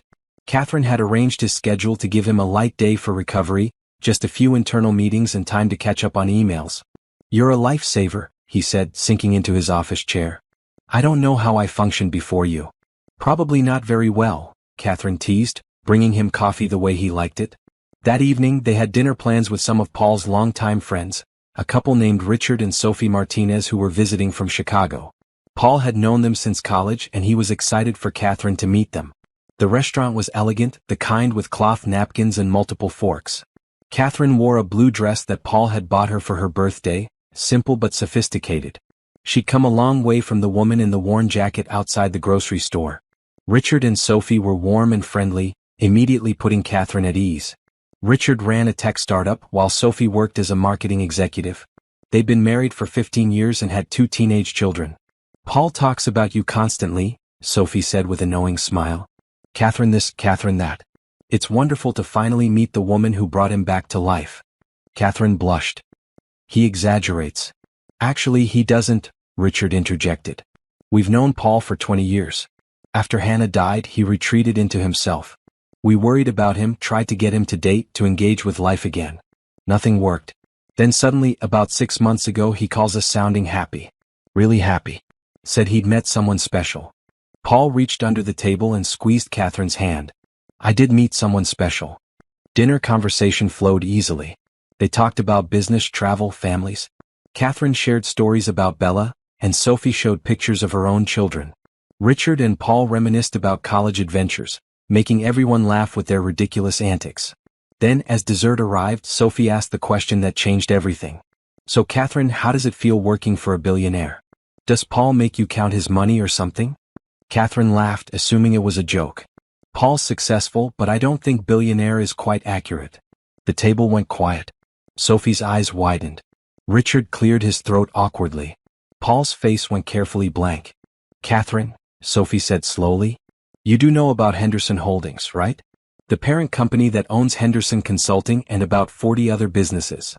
Catherine's stomach dropped. She looked at Paul. "What is she talking about?" Paul set down his fork carefully. "Can we discuss this later? In private?" "No," Catherine said, her voice sharper than intended. "I want to understand. What is Henderson Holdings?" Richard and Sophie exchanged uncomfortable looks. Sophie spoke gently. "Henderson Holdings is Paul's investment company. It owns or has significant shares in businesses across multiple sectors. Real estate development, technology consulting, manufacturing, retail. The company is valued at over $2 billion. The room spun. Catherine gripped the edge of the table. $2 billion. "Catherine," Paul started, but she held up a hand. "You told me you ran a consulting business," she said, her voice shaking. "You said you helped companies improve their operations. You never mentioned owning dozens of businesses. You never said anything about being a billionaire." "I didn't lie," Paul said quietly. "I do run a consulting business. That's what I spend most of my time on because it's the work I love. The other investments are managed by professionals. I'm rarely involved in day-to-day operations." "But you let me believe," Catherine's voice broke, "you let me think you were just a successful consultant. Not someone worth billions of dollars." Not someone who could buy my entire apartment building without blinking. I didn't want money to define how you saw me, Paul said, his eyes pleading. When we met, you were vulnerable, desperate. If you'd known how wealthy I was, it would have changed everything. Every kindness would have felt like a billionaire throwing scraps. Every gesture would have seemed calculated. So instead you lied by omission? Catherine stood up, her chair scraping against the floor. Excuse me. I need air. She fled the restaurant, pushing through the front doors into the warm night. Her breath came in short gasps, her mind reeling. $2 billion. Paul was worth $2 billion and he'd never said a word. Paul followed her outside. Catherine, please. Let me explain. Explain what? That you've been hiding who you really are this entire time? That every moment I've spent worrying about being a burden, you could have bought me a house without noticing the expense. Tears streamed down her face. I thought we were equals, Paul. I thought we were building something real based on honesty. We are, Paul insisted. My wealth doesn't change who I am. I'm still the same person who bought you groceries, who helped you move, who fell in love with you and Bella. But it does change things, Catherine said. Don't you see? I've been so grateful for every little thing you've done, so careful not to ask for too much, so worried about taking advantage of your generosity. And the whole time what you've given me is less than pocket change to you. That's not fair, Paul said, his voice hardening. The money I spent helping you was a choice, something I wanted to do because I cared about you. Not because it was easy or convenient, but because watching you struggle broke my heart. Would you have preferred I did nothing? Just walked away and let you and Bella go hungry? I would have preferred honesty, Catherine shot back. I would have preferred knowing who you really were so I could make informed decisions about our relationship. They stood facing each other on the sidewalk, both breathing hard. Inside the restaurant, Catherine could see Richard and Sophie watching through the window, their faces worried. You're right, Paul said finally, his shoulders sagging. I should have told you. I meant to so many times. But I was afraid. Afraid that knowing about the money would change how you saw me. That you'd start seeing dollar signs instead of just Paul. You didn't give me a chance to prove I'm better than that, Catherine said quietly. I know. I'm sorry. Paul's voice was raw. Catherine, I've been wealthy for a long time. And I've learned that money changes how people act around you. They either want something from you or resent you for having it. When I met you, you didn't know about any of it. You saw me, just me. It was the most real connection I'd had in years. Catherine wiped her tears, trying to calm down and think clearly. I understand that. I do. But we're supposed to be partners, Paul. Partners don't keep massive secrets from each other. You're right. Absolutely right. Paul took a cautious step closer. I should have told you months ago. I kept finding reasons to wait, telling myself the timing wasn't right. That was cowardly. I'm sorry. Catherine looked at this man she'd fallen in love with, seeing him in a new light. Still kind, still generous, but also human and flawed, carrying his own fears and insecurities. Is there anything else? She asked. Any other massive revelations I should know about? No. I promise. That's it. Paul met her eyes. I'm a man who loves you and Bella, who wants to build a life with you, who happens to have more money than he knows what to do with. That's the whole truth. Catherine took a deep breath. I need some time to process this. It's a lot. Of course. Take all the time you need. Paul's expression was devastated. Are we okay? Are we going to be okay? I don't know yet, Catherine said honestly. I love you, Paul. That hasn't changed. But I feel like I don't fully know who you are, and that scares me. I'm still the same person you've known for the past 8 months, Paul said desperately. The money doesn't change that. Doesn't it though? Catherine shook her head. I need to go home. Tell Richard and Sophie I'm sorry for ruining dinner. Let me drive you. No. I need to be alone right now. Catherine pulled out her phone to call a car service. Paul looked like he wanted to argue but didn't. Will you call me? When you're ready to talk. Yes, I will. I just need time.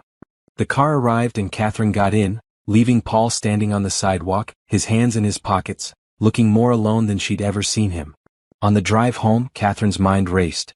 $2 billion. It was an incomprehensible amount of money. More than she could earn in 100 lifetimes. And Paul had it, controlled it, used it to reshape the world around him. Including her world. Her apartment, her job, her car, her financial security. All of it came from Paul's vast wealth. She'd thought she was building independence, proving her own worth. But was any of it real if it was all funded by a billionaire? At home, after paying the babysitter and checking on Bella, Catherine sat in her living room with the lights off, staring at nothing. Her phone buzzed constantly. Messages from Paul, apologizing, asking if she was okay, saying he loved her. She couldn't respond yet. Couldn't sort through the tangle of emotions. Finally, she called the one person she knew would give her straight advice. Her sister Nicole. It was late, but Nicole answered on the second ring. Catherine? What's wrong? I need to talk. And Catherine told her everything. The grocery store, the job, the relationship, tonight's revelation. When she finished, Nicole was quiet for a long moment. Okay, she said finally. I'm going to ask you some hard questions and I need you to really think about the answers. Okay. First question. Has Paul ever made you feel less than because you needed help? Catherine thought about it. No. Never. Has he ever held his money or generosity over your head? Used it to control you or make demands? No. Does he treat you as an equal in your relationship? Listen to your opinions, respect your decisions, value your input? Yes. Always. And most importantly, Nicole said, her voice gentle. Do you love him? Not what he can provide, but him as a person. Tears streamed down Catherine's face. Yes. So much. Then here's what I think, Nicole said. Paul made a mistake not telling you about his wealth sooner. That's true. But his reasons, protecting what you had together from the complications money brings, I can understand that. The question isn't whether he has billions. It's whether he's the same man you fell in love with. Is he? Catherine closed her eyes, thinking about Paul. His kindness with Bella, his patience teaching her the job, his vulnerability when talking about Hannah. The way he laughed at bad jokes and cried during sad movies. How he always asked about her day and really listened to the answer. Yes, she whispered. He's the same man. Then don't let pride destroy something good, Nicole advised. I know it's a shock. I know it changes how you see things. But if the core of who he is hasn't changed, if he still treats you well and loves you genuinely, then the number in his bank account shouldn't matter. They talked for another hour, Nicole helping Catherine work through her feelings. By the time they hung up, Catherine felt clearer, calmer. She picked up her phone and texted Paul, "Can you come over tomorrow evening? We need to talk." The response came immediately, "I'll be there. Thank you for giving me a chance to make this right." Catherine went to bed but couldn't sleep.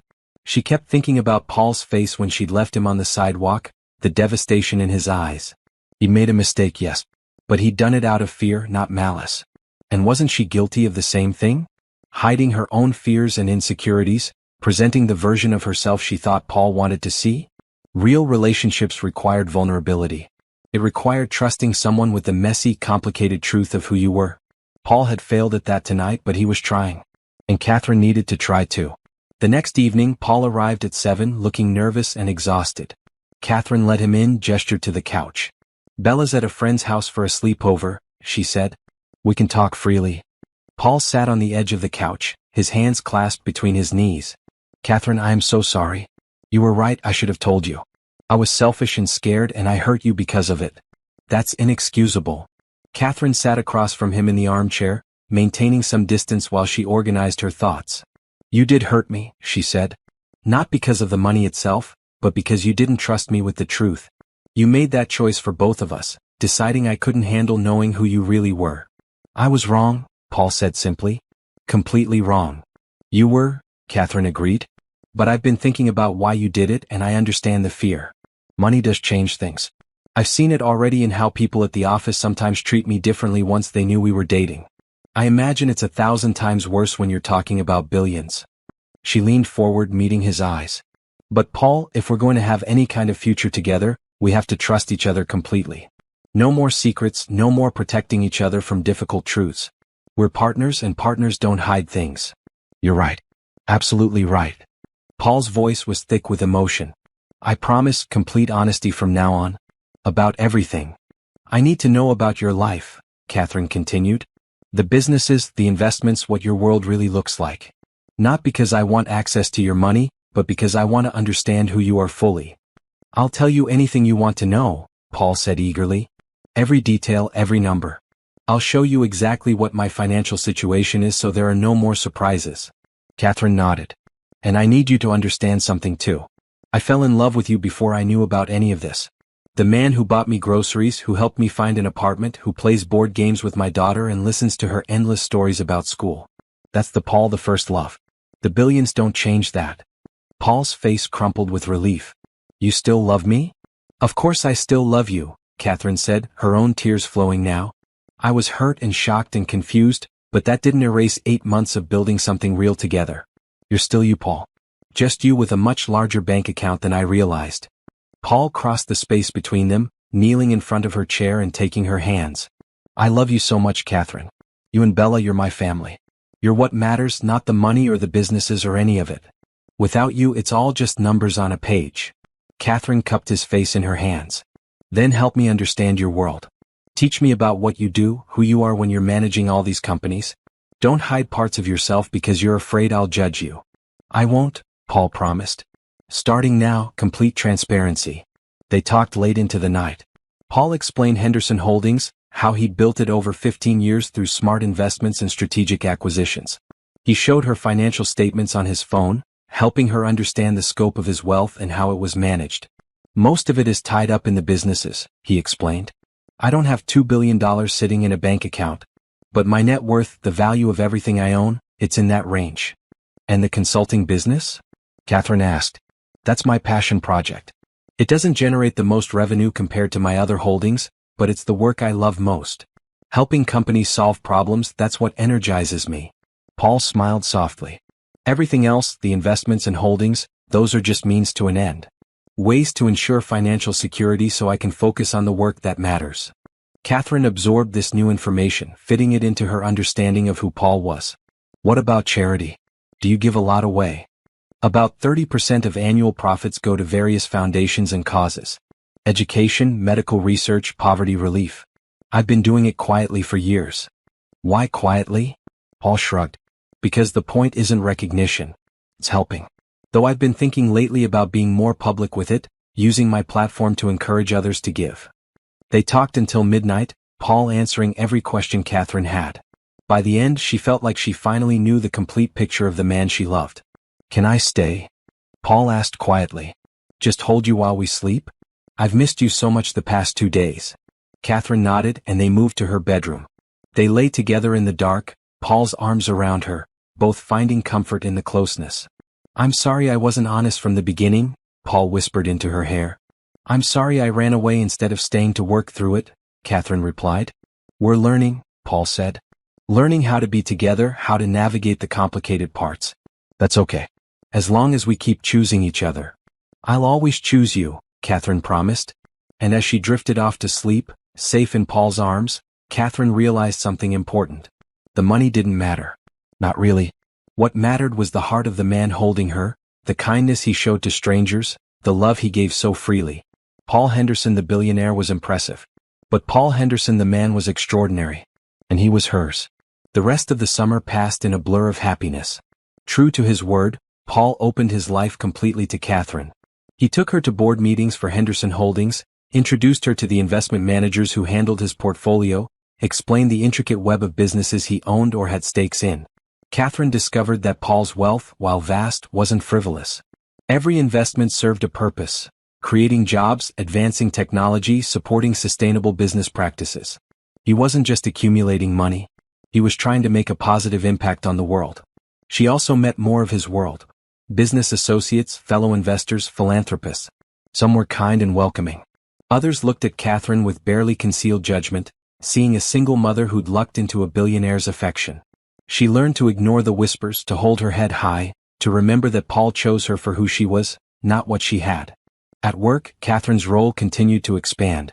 Paul began bringing her to client meetings, valuing her fresh perspective. Her insights, unburdened by years of consulting jargon, often cut straight to the heart of issues that others missed. Clients appreciated her direct communication style and problem-solving approach.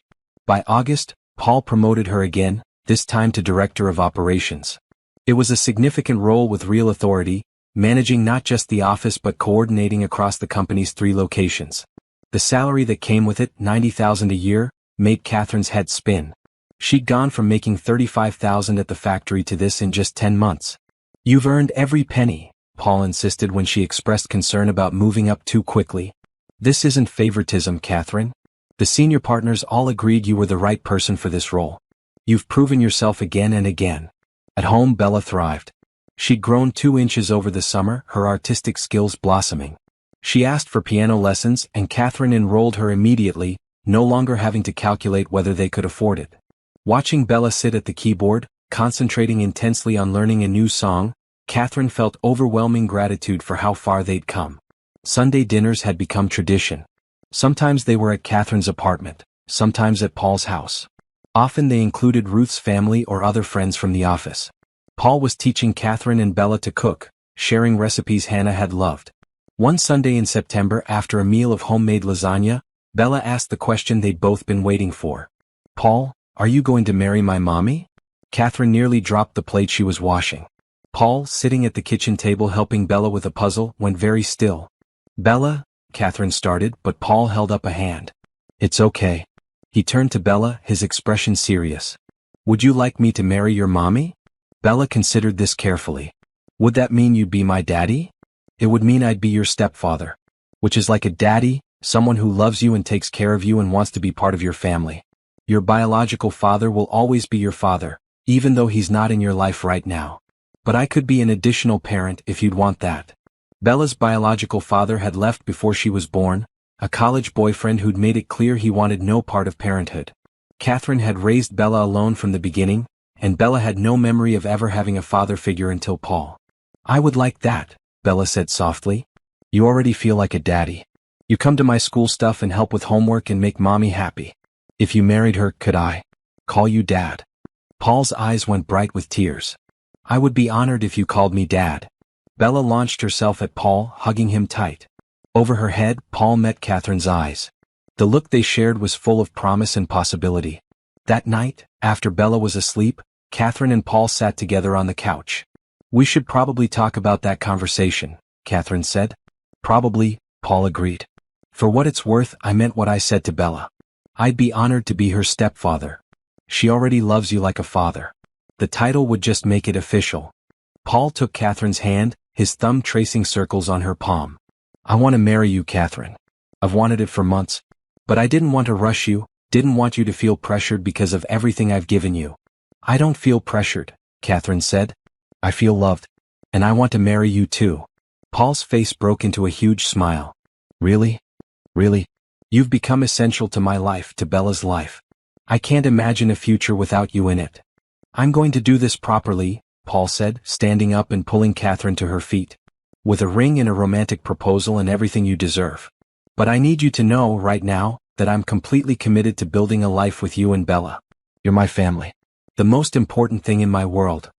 Catherine kissed him, pouring 8 months of love and trust and hope into it. "We're your family," she agreed. "And you're ours." 3 weeks later, on a sunny October afternoon, Paul took Catherine to the botanical gardens where they'd had one of their first dates. They walked through the autumn displays, Bella running ahead to look at the colorful leaves, giving them a moment of privacy. In a secluded gazebo surrounded by chrysanthemums, Paul got down on one knee. "Catherine Hale, you walked into my life when I'd given up on finding joy again. You reminded me that love is possible after loss, that families can be built from kindness and choice, that every day is a chance to start over and do better." He pulled out a small box, opening it to reveal a beautiful diamond ring, elegant and classic. "Will you marry me? Will you let me spend the rest of my life loving you and Bella and building a future together?" "Yes," Catherine said, tears streaming down her face. "Yes, absolutely yes." Paul slipped the ring on her finger, then stood and kissed her thoroughly. Bella, who'd been hiding nearby with a camera to capture the moment, came running up. "She said yes," she shouted joyfully. "We're going to be a real family." Paul scooped Bella up, spinning her around. "We already are a real family. This just makes it official." That evening they celebrated with friends and colleagues at Paul's house. Ruth cried happy tears. Trevor made a speech about true love. The senior partners from Henderson Consulting raised glasses to the couple's happiness. Later, as guests mingled and laughed, Catherine stood on Paul's back deck, looking at the ring on her finger in wonder. "It's beautiful," Ruth said, joining her. "Everything about this is beautiful. You and Paul, you're perfect together." "I keep thinking about that day at the grocery store," Catherine admitted. "How desperate and hopeless I felt. If someone had told me that the stranger who appeared would become my husband, I would have thought they were crazy." "God works in mysterious ways," Ruth said. "Or the universe or fate, whatever you believe in. The important thing is you were both brave enough to take a chance on each other." Inside, Catherine could see Paul and Bella heads together over something on his phone, both laughing. Her family. Chosen and cherished and so impossibly precious. When's the wedding? Ruth asked. We haven't decided yet. Probably spring. Nothing too big, just the people who matter most to us. Wherever and whenever it is, I'll be there, Ruth promised. The next few months were a whirlwind of planning. Catherine and Paul decided on a small ceremony in the botanical gardens, the same place he'd proposed. Just 50 guests, intimate and meaningful. Bella insisted on being involved in every decision. She picked purple flowers for the bouquets, chose the cake flavors, helped Catherine find the perfect blue dress. For Bella herself, they found a beautiful purple gown that made her feel like the princess Paul always said she was. At work, Catherine continued to excel. She'd found her calling in business operations, discovering skills she never knew she had. Paul had been right that first day. She was capable of so much more than she'd ever imagined. In December, Henderson Consulting was approached by a major corporation for a possible acquisition. They wanted to buy the consulting business, offering a sum that would triple Paul's already vast wealth. Paul brought Catherine into the discussions, valuing her opinion. What do you think I should do? He asked one evening as they reviewed the offer. That depends, Catherine said. What do you want to do? Part of me is tempted. The money would allow me to expand my charitable work exponentially. But this business, it's my passion. I love the work, love the team we've built. Then don't sell, Catherine said simply. You have more money than we could spend in 10 lifetimes. What you don't have is another passion project that brings you this much joy. Paul smiled. You're right. I'm going to turn them down. Good. They'll maybe ask if they'd consider a partnership instead? You keep running the business, they invest in expansion. Paul's eyes lit up. That's brilliant. Why didn't I think of that? Because you've been too close to it, Catherine said. Sometimes you need fresh eyes. The partnership ended up working out perfectly. The corporation invested $50 million to expand Henderson Consulting into international markets, while Paul retained complete control of operations. It was the best of both worlds. As their wedding day approached, Catherine found herself marveling at how much her life had changed. A year ago, she'd been struggling to feed her daughter. Now she was planning a wedding to a man who loved her deeply, thriving in a career she was passionate about, watching her daughter flourish in ways she'd only dreamed of. One February evening, a month before the wedding, Catherine sat with Paul and Bella at their kitchen table, helping Bella with her homework. Mommy, Bella said suddenly. Are you happy? Catherine looked at her daughter, then at Paul, then around at the life they'd built together. I'm more than happy, baby. I'm grateful. I'm blessed. I'm loved. Me too, Bella said, returning to her math problems. Paul reached across the table and squeezed Catherine's hand. Me too. And in that simple moment, Catherine understood something profound. Happiness wasn't about money or security or even love, though all those things helped. Happiness was about belonging, about finding your people and building a life with them one day at a time. She'd found her people. Paul and Bella, Ruth and Trevor, the community they'd created at Henderson Consulting. They were her family, chosen and cherished. Everything that came before, the struggles and pain and fear, it had all led her here. To this table, this moment, this perfect imperfect life. And she wouldn't change a single thing. March arrived with unexpected warmth and the promise of new beginnings. Catherine's wedding was 3 weeks away, and she felt like she was floating through her days in a haze of happiness. The dress hung in her closet, alterations complete. The venue was confirmed, flowers ordered, caterer finalized. Everything was falling into place perfectly. Then, on a Tuesday morning, everything fell apart. Catherine arrived at the office to find Paul already there, his face grim as he stared at his computer screen. Several of the senior consultants were gathered in his office, their expressions equally troubled. What's wrong? Catherine asked, setting down her coffee. Paul looked up and she saw real worry in his eyes. We have a problem. A big one. He explained quickly. Dawson Industries, their largest client, accounting for nearly 30% of Henderson Consulting's revenue, had sent an email at 6 that morning terminating their contract effective immediately. Immediately? Catherine repeated. They can't do that.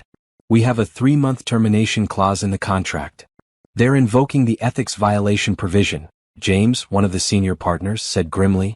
Claims we've been engaging in fraudulent billing practices. Catherine's stomach dropped. That's insane. We've never done anything like that. We know, Paul said. But they have documentation. Emails, billing records, all allegedly showing that we've been padding hours and charging for services never rendered. Let me see, Catherine demanded, coming around the desk. Paul pulled up the emails. They appeared to be from Henderson Consulting's billing department, detailing hours worked on Dawson projects. But as Catherine studied them, something felt off. These email addresses are wrong, she said, pointing. Look at the domain. It's henderson-consulting.com, with a hyphen. Our actual domain is hendersonconsulting.com, without the hyphen. Someone created a fake domain to send these. The room went silent. Paul leaned in, verifying what Catherine had spotted. She's right. These are forgeries. Who would do this? Patricia, another senior partner, asked. Paul's face darkened. I have an idea. He explained that 6 months ago, he'd fired a consultant named Martin Shore for unethical practices. Martin had been padding his own hours, billing clients for work his junior consultants had done, and pocketing the difference. When Paul discovered it, he terminated Martin immediately and reported him to the consulting industry's ethics board. Martin swore he'd get revenge, Paul said. I didn't take it seriously at the time. Figured he was just angry and would move on. Apparently he hasn't moved on, James said grimly. Catherine's mind was racing. Okay, we can prove the emails are fake. But in the meantime, Dawson has terminated the contract. Even if we prove our innocence, getting them back could take months. And if word spreads that we're under investigation for fraud, other clients might panic and leave too. Exactly, Paul said, running a hand through his hair. This could destroy the business. Not if we move quickly, Catherine said, her voice firm. She turned to her computer, pulling up her client files. Give me an hour. I need to make some calls. For the next week, Catherine worked 18-hour days, managing the crisis with a skill that surprised even her. She reached out to every client personally, explaining the situation before rumors could spread. She coordinated with the company's lawyers to gather evidence proving the emails were fraudulent. She worked with the IT department to trace the fake domain back to its source. And she discovered something crucial. Martin Shore had an accomplice inside Henderson Consulting. Someone in the billing department had been feeding him information about Dawson's projects, helping him create convincing forgeries. The accomplice turned out to be a junior billing clerk named Amy Chin, who Martin had been dating. When confronted with the evidence, she broke down and confessed everything. Martin had convinced her that Paul had wronged him, that he deserved revenge. She'd provided the information, not realizing how much damage it would cause. With Amy's testimony and the technical evidence, Catherine built an airtight case. She presented it to Dawson Industries' CEO personally, flying to their headquarters with Paul to deliver the evidence in person. The CEO, a stern woman named Margaret Powell, reviewed the materials carefully. This is very thorough, she said finally.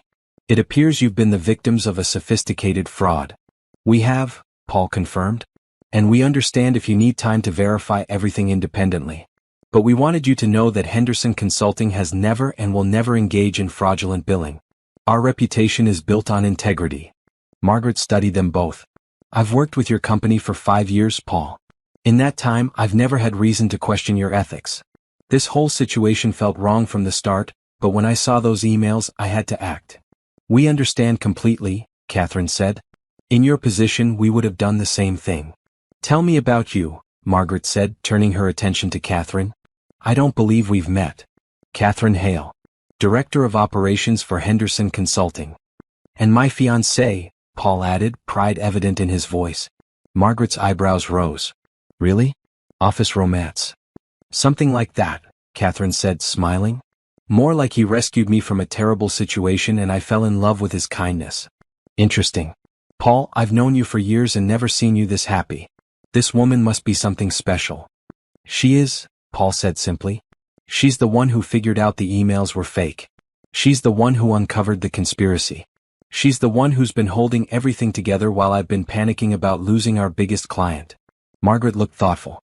Catherine, what's your background? Before Henderson Consulting? Catherine hesitated. She could make something up, paint a prettier picture. But honesty had always served her better than pretense. I worked in a textile factory until it closed down, she said. Before that, I was a single mother struggling to keep my daughter fed and housed.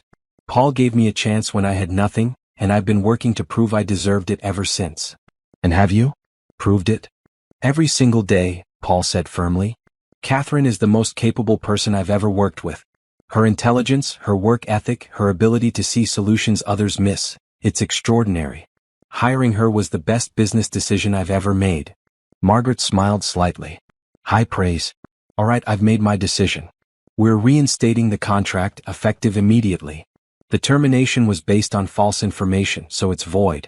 And I'm adding a clause that any future concerns come directly to me for review before any action is taken. Relief flooded through Catherine. Thank you, Margaret. We won't let you down. See that you don't. Margaret stood, shaking both their hands. And congratulations on your engagement. Paul, you're lucky to have found someone who fights for what's yours. I know, Paul said, his eyes on Catherine. Believe me, I know. On the flight home, Paul was quiet. Catherine, exhausted from the stress of the past week, dozed against his shoulder. When she woke, he was staring at her with an expression she couldn't quite read. What? She asked sleepily. You saved the business, Paul said. You do realize that, right? Without you, without your quick thinking and determination, we would have lost Dawson and probably several other clients too. The company would have survived, but it would have been badly damaged. We're a team, Catherine said. You've saved me more times than I can count. I'm glad I could return the favor. It's more than that. Paul took her hand. Catherine, you've grown so much in the past year. From the woman I met at the grocery store to the powerhouse who just convinced our biggest client to give us another chance. You're extraordinary. Catherine felt tears prick her eyes. You saw that in me before I saw it myself. You gave me a chance to become this person. No. I just removed the obstacles that were in your way. You became this person through your own effort and talent. Back at the office, news of the reinstated contract spread quickly. The employees who'd been worried about layoffs celebrated. Ruth brought champagne to the office. Trevor organized an impromptu party in the conference room. That evening at home with Bella, Catherine finally let herself relax. The crisis was over. The business was safe. And she'd proven to herself, once and for all, that she belonged in Paul's world not because he'd brought her there, but because she'd earned her place through hard work and skill. Mommy, you look happy, Bella observed over dinner. I'm happy, baby. It was a hard week at work, but we figured everything out. Paul says you're a superhero, Bella said matter-of-factly. He told me on the phone that you saved the day. Catherine laughed. I don't know about superhero. I just did my job. That's what superheroes always say, Bella insisted. That night, after Bella was asleep, Paul called. I've been thinking, he said. About the business, about the future. Okay, Catherine said cautiously.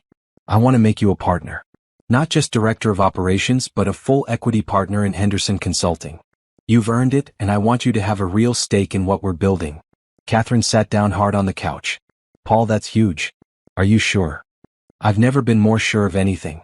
You're brilliant at what you do, Catherine. And I want to spend the rest of my career building this business with you by my side, as my equal partner. I'd be honored, Catherine said, tears streaming down her face. Thank you for believing in me. Thank you for proving me right to believe, Paul said. Now get some rest. We have a wedding to finish planning, and I need my partner sharp and ready. Catherine hung up the phone and sat in the quiet of her apartment, processing everything that had happened. A year ago she'd had nothing. Now she had everything. A career she loved, a man who cherished her, a daughter who was thriving, and a future bright with possibility. The road to get here hadn't been easy. There had been struggles and doubts and moments where she'd wanted to give up. But she'd kept fighting, kept pushing forward, kept choosing hope even when hope seemed foolish. And it had brought her here. To this moment. To this life. She thought about the woman she'd been, standing outside that grocery store with an empty basket. That woman had been broken but not defeated. Scared but not hopeless. She'd had just enough strength left to accept help when it was offered. And that choice, that single choice to let Paul into her life, had changed everything. Catherine looked at her engagement ring, sparkling in the lamplight. In 3 weeks, she would marry the man who had seen her worth when she couldn't see it herself. They would build a life together, raise Bella together, work together to make the world a little better. It was more than she'd ever dreamed possible. And she'd earned every bit of it. The week before the wedding was chaos. Final dress fittings, last-minute vendor confirmations, guests arriving from out of town. Catherine juggled wedding planning with her new responsibilities as a partner at Henderson Consulting, barely sleeping as she tried to keep everything on track. Thursday evening, 5 days before the ceremony, Paul insisted they take a break. He'd made dinner reservations at Azure, the rooftop restaurant where they'd had their first official date as a couple. We need this, he said when Catherine protested she had too much to do. One evening to just be us before the craziness of the wedding weekend. Catherine agreed, asking Ruth to watch Bella. She wore a green dress and her favorite heels, wanting to look special for Paul. The restaurant was as beautiful as she remembered. Floor-to-ceiling windows offered views of the city lights stretching to the horizon. Their table was in a quiet corner, lit by candles that cast everything in a warm glow. They ordered wine and appetizers, talking about the week's events. The crisis with Dawson Industries had resolved completely, Martin Shore was facing legal consequences for fraud, and business was booming. Everything was finally stable and successful.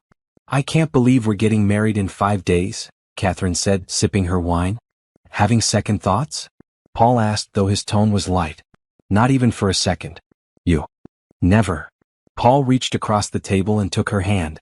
"Catherine, I need to tell you something. Something I've been thinking about for a while now." His serious tone made her nervous. "What is it?" "When I saw you at that grocery store, I told myself I was helping because of Dorothy. Because of the promise I'd made to pay forward the kindness she'd shown me." "Okay," Catherine said slowly. "But that wasn't the whole truth." Paul's thumb traced circles on her palm. "The moment I saw you, even before I knew your story, I felt something. An attraction, a connection. You were beautiful and strong, and there was something about you that called to me." Catherine's heart began to race. "What are you saying?" "I'm saying that yes, I wanted to help you. But I also wanted to know you. To be near you. And as I got to know you and Bella, those feelings grew into something I couldn't ignore." Paul's eyes were intense. "I fell in love with you so fast, Catherine. By the time you started working for me, I already knew you were special. When we started dating, it felt like coming home to something I didn't know I'd been missing." "I felt it too," Catherine admitted. "Almost from the beginning. You made me feel safe and seen." "But here's what I need you to know," Paul continued. "I've never regretted a single thing I did to help you. Not the groceries, not the apartment, not the job. But I also need you to understand that it was never just charity. It was always partly selfish because I wanted you in my life. I wanted the chance to know you, to love you." He paused, his voice growing thick with emotion. "You told me once that you worry people see you as a project, someone I rescued out of pity. But Catherine, you saved me just as much as I saved you. After Hannah died, I was just existing. Going through the motions. You brought me back to life. You gave me a reason to wake up excited about the day ahead. You reminded me what it feels like to hope and dream and plan for a future." Tears streamed down Catherine's face. "Paul? Let me finish," he said gently. "You and Bella, you didn't just fill my table or my house. You filled my heart. You gave me back something I thought I'd lost forever, the ability to love and be loved, to be part of a family, to matter to someone." He pulled something from his jacket pocket. It was a folded piece of paper, worn and creased like it had been handled many times. "Do you remember our first dinner at my house? When I offered you the job?" Catherine nodded, unable to speak through her tears. "That night after you left, I wrote this. A list of all the things I hoped for you and for me. I want to read it to you now." He unfolded the paper and began reading. "I hope Catherine takes the job and thrives in it. I hope Bella grows up strong and confident, never doubting her worth. I hope Catherine learns to trust again, to let people help her without feeling ashamed. I hope I can be worthy of the chance she's giving me. I hope she sees herself the way I see her, capable, brilliant, beautiful. I hope someday she might see me as more than just her boss. I hope I get to be part of their lives for a long time. I hope I don't screw this up." Paul folded the paper and looked at Catherine with eyes full of love. "Every single one of those hopes came true," he said. "You did thrive. Bella is strong and confident. You learned to trust. You let me love you. And in 2 weeks, I get to marry you and officially become part of your family forever." Catherine was sobbing now, overwhelmed by the depth of Paul's feelings, by the realization of how long he'd been hoping and planning and loving her. "I wrote something too," she managed to say. "After our first date. Want to hear it?" Paul nodded, his own eyes bright with tears. Catherine pulled out her phone, scrolling to a note she'd saved almost a year ago. "I'm terrified of Paul Henderson. Not because he's scary, but because he makes me want things I thought I'd given up on. He makes me hope for a future that includes love and partnership and someone to share my life with. He's kind to Bella, patient with me, generous in ways I never expected. I'm falling for him, and it's the most frightening and wonderful thing I've ever felt. I hope I'm brave enough to let him in. I hope he's patient with me while I figure out how to trust again. I hope this is real and not just a beautiful dream I'll wake up from." She looked up at Paul, seeing her own emotions reflected in his face. "It was real," she said. "It's always been real. And I don't ever want to wake up from this." Paul stood and came around the table, pulling Catherine to her feet and into his arms. They stood together in the middle of the restaurant, holding each other while other diners smiled and looked away, giving them privacy for their moment. "I love you," Paul whispered into her hair. "I love you so completely it scares me sometimes. You're my best friend, my partner, the person I want to spend every day with. You make everything better just by being in it." "I love you too," Catherine said. "You saw me when I was invisible. You believed in me when I'd stopped believing in myself. You gave me not just material things but hope and purpose and a future worth fighting for. You're my hero, Paul. My love. My everything." They kissed there in the restaurant, oblivious to everything else. When they finally pulled apart, the server was waiting nearby with dessert and a knowing smile. "On the house," he said, setting down chocolate cake with "Congratulations" written in sauce. For the happy couple. They ate dessert slowly, talking about everything and nothing. The wedding, their honeymoon plans to Italy, Bella's excitement about being a flower girl. But also deeper things. Their fears, their hopes, their dreams for the future they were building together. "I want more children," Paul said suddenly. "With you. If you want that too." Catherine's heart swelled. "I'd love that. Bella would be thrilled to be a big sister. And I want us to build something beyond the businesses. A legacy of kindness and generosity like Dorothy's. I want to create programs that help single parents like you were, give them the same chances you got." "We could create a foundation," Catherine suggested. "Focus on education, job training, childcare assistance. All the things that make it so hard for single parents to get ahead." Paul's eyes lit up. "That's perfect. The Catherine and Bella Foundation. Named after the two people who taught me what really matters." "The Dorothy Parker Foundation," Catherine countered. "Named after the woman who started it all." They talked for hours, planning their future with excitement and joy. By the time they left the restaurant, it was after midnight. Paul drove Catherine home, walking her to her door like he always did. "5 more days," he said, kissing her goodnight. "5 more days and you'll be my wife." "I can't wait," Catherine said honestly. "I feel like I've been waiting for you my whole life." Inside her apartment, Catherine found Ruth asleep on the couch and Bella in bed, peaceful and secure. She paid Ruth and thanked her, then went to check on her daughter. Bella had fallen asleep with a drawing on her pillow, a picture of Catherine, Paul and herself, holding hands under a rainbow. At the bottom, in careful letters, Bella had written, "My family." Catherine's throat tightened with emotion. This was her family now. This beautiful, imperfect, chosen family that had come together through kindness and courage and love. She thought about the journey that had brought her here. Every struggle, every moment of despair, every time she'd wanted to give up but pushed forward anyway. All of it had led to this, to love, to belonging, to a future bright with promise. Tomorrow she would return to work, to the business she now owned part of, to the colleagues who had become friends. She would make final wedding preparations, confirm details, tie up loose ends. But tonight she would simply be grateful. Grateful for Paul and his generous heart. Grateful for Bella and her innocent wisdom. Grateful for the community that had embraced them. Grateful for second chances and new beginnings and the power of one person's kindness to change everything. Catherine kissed Bella's forehead and whispered, "Sweet dreams, baby girl. We're going to have such a beautiful life." And she knew with absolute certainty that they would. The wedding day dawned bright and clear, the sky a brilliant blue without a cloud in sight. Catherine woke early, her heart pounding with excitement and nerves. In just a few hours she would become Mrs. Paul Henderson. Ruth arrived at 8 with coffee and breakfast, taking charge of the morning preparations. She'd volunteered to be Catherine's unofficial wedding coordinator, making sure every detail went smoothly. "Eat," she commanded, handing Catherine a bagel. "You'll need your strength. It's going to be a long, wonderful day." Bella bounced around the apartment in her purple dress, too excited to sit still. "I get to throw flower petals," she kept saying. Real flower petals from the garden. Catherine's sister Nicole had flown in the day before and was staying at Paul's house with his parents. They would all meet at the Botanical Gardens at 2 for the ceremony. At noon, Catherine, Bella and Ruth headed to the venue. The gardens were spectacular, the spring flowers in full bloom. The ceremony would take place in the same gazebo where Paul had proposed, surrounded by flowering trees and carefully manicured gardens. In a small room set aside for the bridal party, Catherine put on her dress.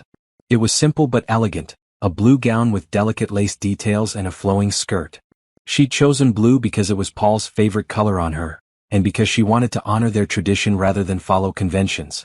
Ruth helped with her hair and makeup, keeping everything natural and classic. Bella watched in awe as her mother transformed. "You look like a princess, Mommy," she breathed. "You look like one too, sweet girl," Catherine said, admiring Bella in her purple gown. At 1:30, guests began arriving. 50 people just as they'd planned. Paul's parents and siblings, Nicole, Ruth's family, Trevor and his boyfriend, colleagues from Henderson Consulting, a few of Paul's old friends from college. Margaret Powell from Dawson Industries had even come, having become friends with Catherine over the past months. And in the front row, reserved with a white ribbon, a single empty chair with a framed photo of Dorothy Parker. Paul's way of honoring the woman who had started everything. At exactly 2 o'clock, music began to play. Bella walked down the aisle first, scattering purple and white flower petals with serious concentration. The guests smiled and whispered about how adorable she was. Then Catherine appeared, and the world seemed to hold its breath. She walked alone, no one to give her away because she belonged to herself and chose to give herself to Paul freely. Down the petal-strewn path she went, her eyes locked on Paul standing in the gazebo, looking devastatingly handsome in a dark blue suit that matched her dress. When she reached him, Paul's eyes were bright with tears. "You're beautiful," he whispered. "So are you," she whispered back. The ceremony was simple and heartfelt. They'd written their own vows, promising not just love but partnership, honesty, courage and kindness. They promised to build a life based on the values that had brought them together: generosity, compassion, and hope. When Paul said, "I do," his voice rang clear and certain. When Catherine said, "I do," she meant it with every fiber of her being.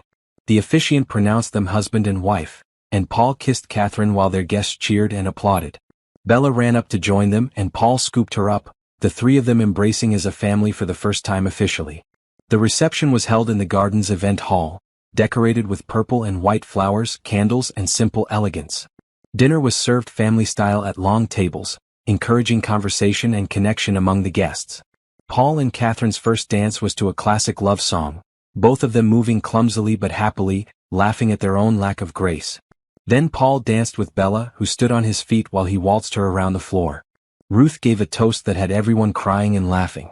She talked about watching Catherine transform from a scared new employee into a confident businesswoman, about seeing Paul come alive again after years of just going through the motions, about how love and kindness could change everything. Trevor's toast was funny and touching, full of jokes about office romance and stories about Paul's terrible attempts at making coffee before Catherine took over the office kitchen. As the sun set and the party continued, Catherine found a quiet moment to stand outside, looking at the gardens bathed in golden light. Paul found her there, slipping his arm around her waist. "What are you thinking about?" he asked. "About everything. About how far we've come." Catherine leaned into him. "A year and a half ago I was standing outside a grocery store thinking my life was over. And now look at me. Look at us. Look at what you built," Paul corrected gently. "I gave you some help, yes. But you did the work, Catherine. You rebuilt your life through courage and determination. I'm just lucky you let me be part of it." "We built it together," Catherine said firmly. "Your generosity gave me the foundation. My hard work built the structure. But the life we have now, that's something we created together, piece by piece, day by day." Bella came running out, her dress stained with cake frosting and her hair coming loose from its careful styling. "Mommy, Dad, they're about to cut the cake again. Come on, Dad." Bella had started calling Paul that a month ago, and every time she said it, Paul's eyes lit up with joy. They went back inside together, the three of them, to celebrate with their community. The party lasted late into the evening, full of dancing and laughter and love. Around 10, as things were winding down, Paul stood and asked for everyone's attention. "I want to thank you all for being here to celebrate with us today. Catherine and I are incredibly grateful for your support and love." He looked around the room at faces dear to them. "But I also want to make an announcement. Something Catherine and I have been working on quietly for the past few months." Catherine smiled, knowing what was coming. "We're establishing a foundation," Paul continued. "The Dorothy Parker Foundation for Family Success. Its mission is to help single parents who are struggling, to provide the kind of support and opportunities that changed Catherine's life and, in turn, changed mine." He explained the foundation's programs: job training, childcare assistance, housing support, educational scholarships. Everything designed to help families break cycles of poverty and build stable, successful lives. "We're starting with a $50 million endowment," Paul said. And we're inviting anyone who wants to contribute to join us. Because kindness isn't about one person helping another. It's about creating ripples that spread outward, changing lives and communities and, eventually, the world. The room erupted in applause. Several people immediately pledged donations. Margaret Powell stood and announced that Dawson Industries would contribute $5 million over 5 years. Catherine felt overwhelming gratitude and joy. This foundation, this legacy of kindness, it was their way of paying forward everything they'd been given. After the reception ended and the guests departed, Catherine, Paul, and Bella went back to Paul's house, which was now officially their house. They decided to keep Catherine's apartment for now, renting it out to another family in need at a reduced rate. Bella fell asleep in the car, exhausted from the excitement. Paul carried her inside and tucked her into her new bedroom, which they decorated together with purple walls and a window seat filled with pillows. In their own bedroom, Catherine and Paul finally had a moment alone. They changed out of their wedding clothes, both too keyed up to sleep despite the late hour. "How are you feeling, Mrs. Henderson?" Paul asked, pulling Catherine close. "Like the luckiest woman in the world," Catherine said honestly. "And a little overwhelmed. Everything happened so fast." "We can slow down now," Paul assured her. "The foundation can wait. Work can wait. We have our whole lives to build everything we've dreamed of."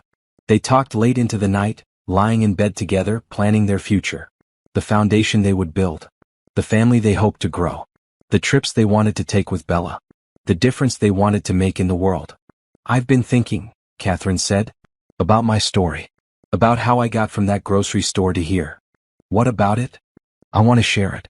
Not to brag or seek sympathy, but to give hope to other people who are struggling. To show them that second chances exist, that kindness is real, that they're not alone." "I think that's beautiful," Paul said. "How do you want to share it? Maybe through the foundation? A blog or a video series? Other single parents telling their stories too, showing the different paths to stability and success." "Let's do it," Paul agreed immediately. "Your story is powerful, Catherine. It deserves to be told." They finally fell asleep around 2 in the morning, wrapped in each other's arms, the moonlight streaming through the windows of their shared room. When Catherine woke the next morning, she found Bella curled up at the foot of their bed, having snuck in sometime during the night. Paul was still asleep, one arm draped protectively across both Catherine and Bella. This was her family. Her home. Her life. Catherine carefully slid out of bed and went downstairs, brewing coffee in the kitchen. Through the window she could see the backyard garden, already bright with morning sun. She thought about the empty basket, about standing on that sidewalk thinking her world had ended. She thought about Paul's voice behind her, offering help when she'd lost all hope. One moment. One person's kindness. That's all it had taken to change everything. Catherine pulled out her phone and started writing, capturing her thoughts while they were fresh. "The day I met Paul Henderson, I had $4.63 in my wallet and a 7-year-old daughter who'd been asking when we'd have dinner. I stood outside a grocery store with an empty basket, turned away because I couldn't get credit, wondering how I'd failed so completely at taking care of my child." She paused, the memory still sharp even now. "Then a stranger approached and offered to help. I could have refused. Pride, fear, caution, they all told me to say no. But desperation and a mother's love made me brave enough to accept." The words flowed as she described their journey. The grocery shopping, the apartment hunt, the job offer, the growing relationship. She wrote about fear and trust, about learning to accept help, about discovering her own strength. "Paul gave me groceries that first night. He filled my table, kept his promise. But more than that, he filled my life with possibility. He saw potential in me that I couldn't see in myself. He gave me a chance to prove what I could become." Catherine wrote about the job, about learning and growing, about finding skills she never knew she had. About falling in love with a kind man who treated her like an equal. About watching Bella thrive in a stable, loving environment. But here's the truth, Paul's money didn't save me. His kindness did. His belief in me did. His willingness to give a stranger a chance did. The money helped, absolutely.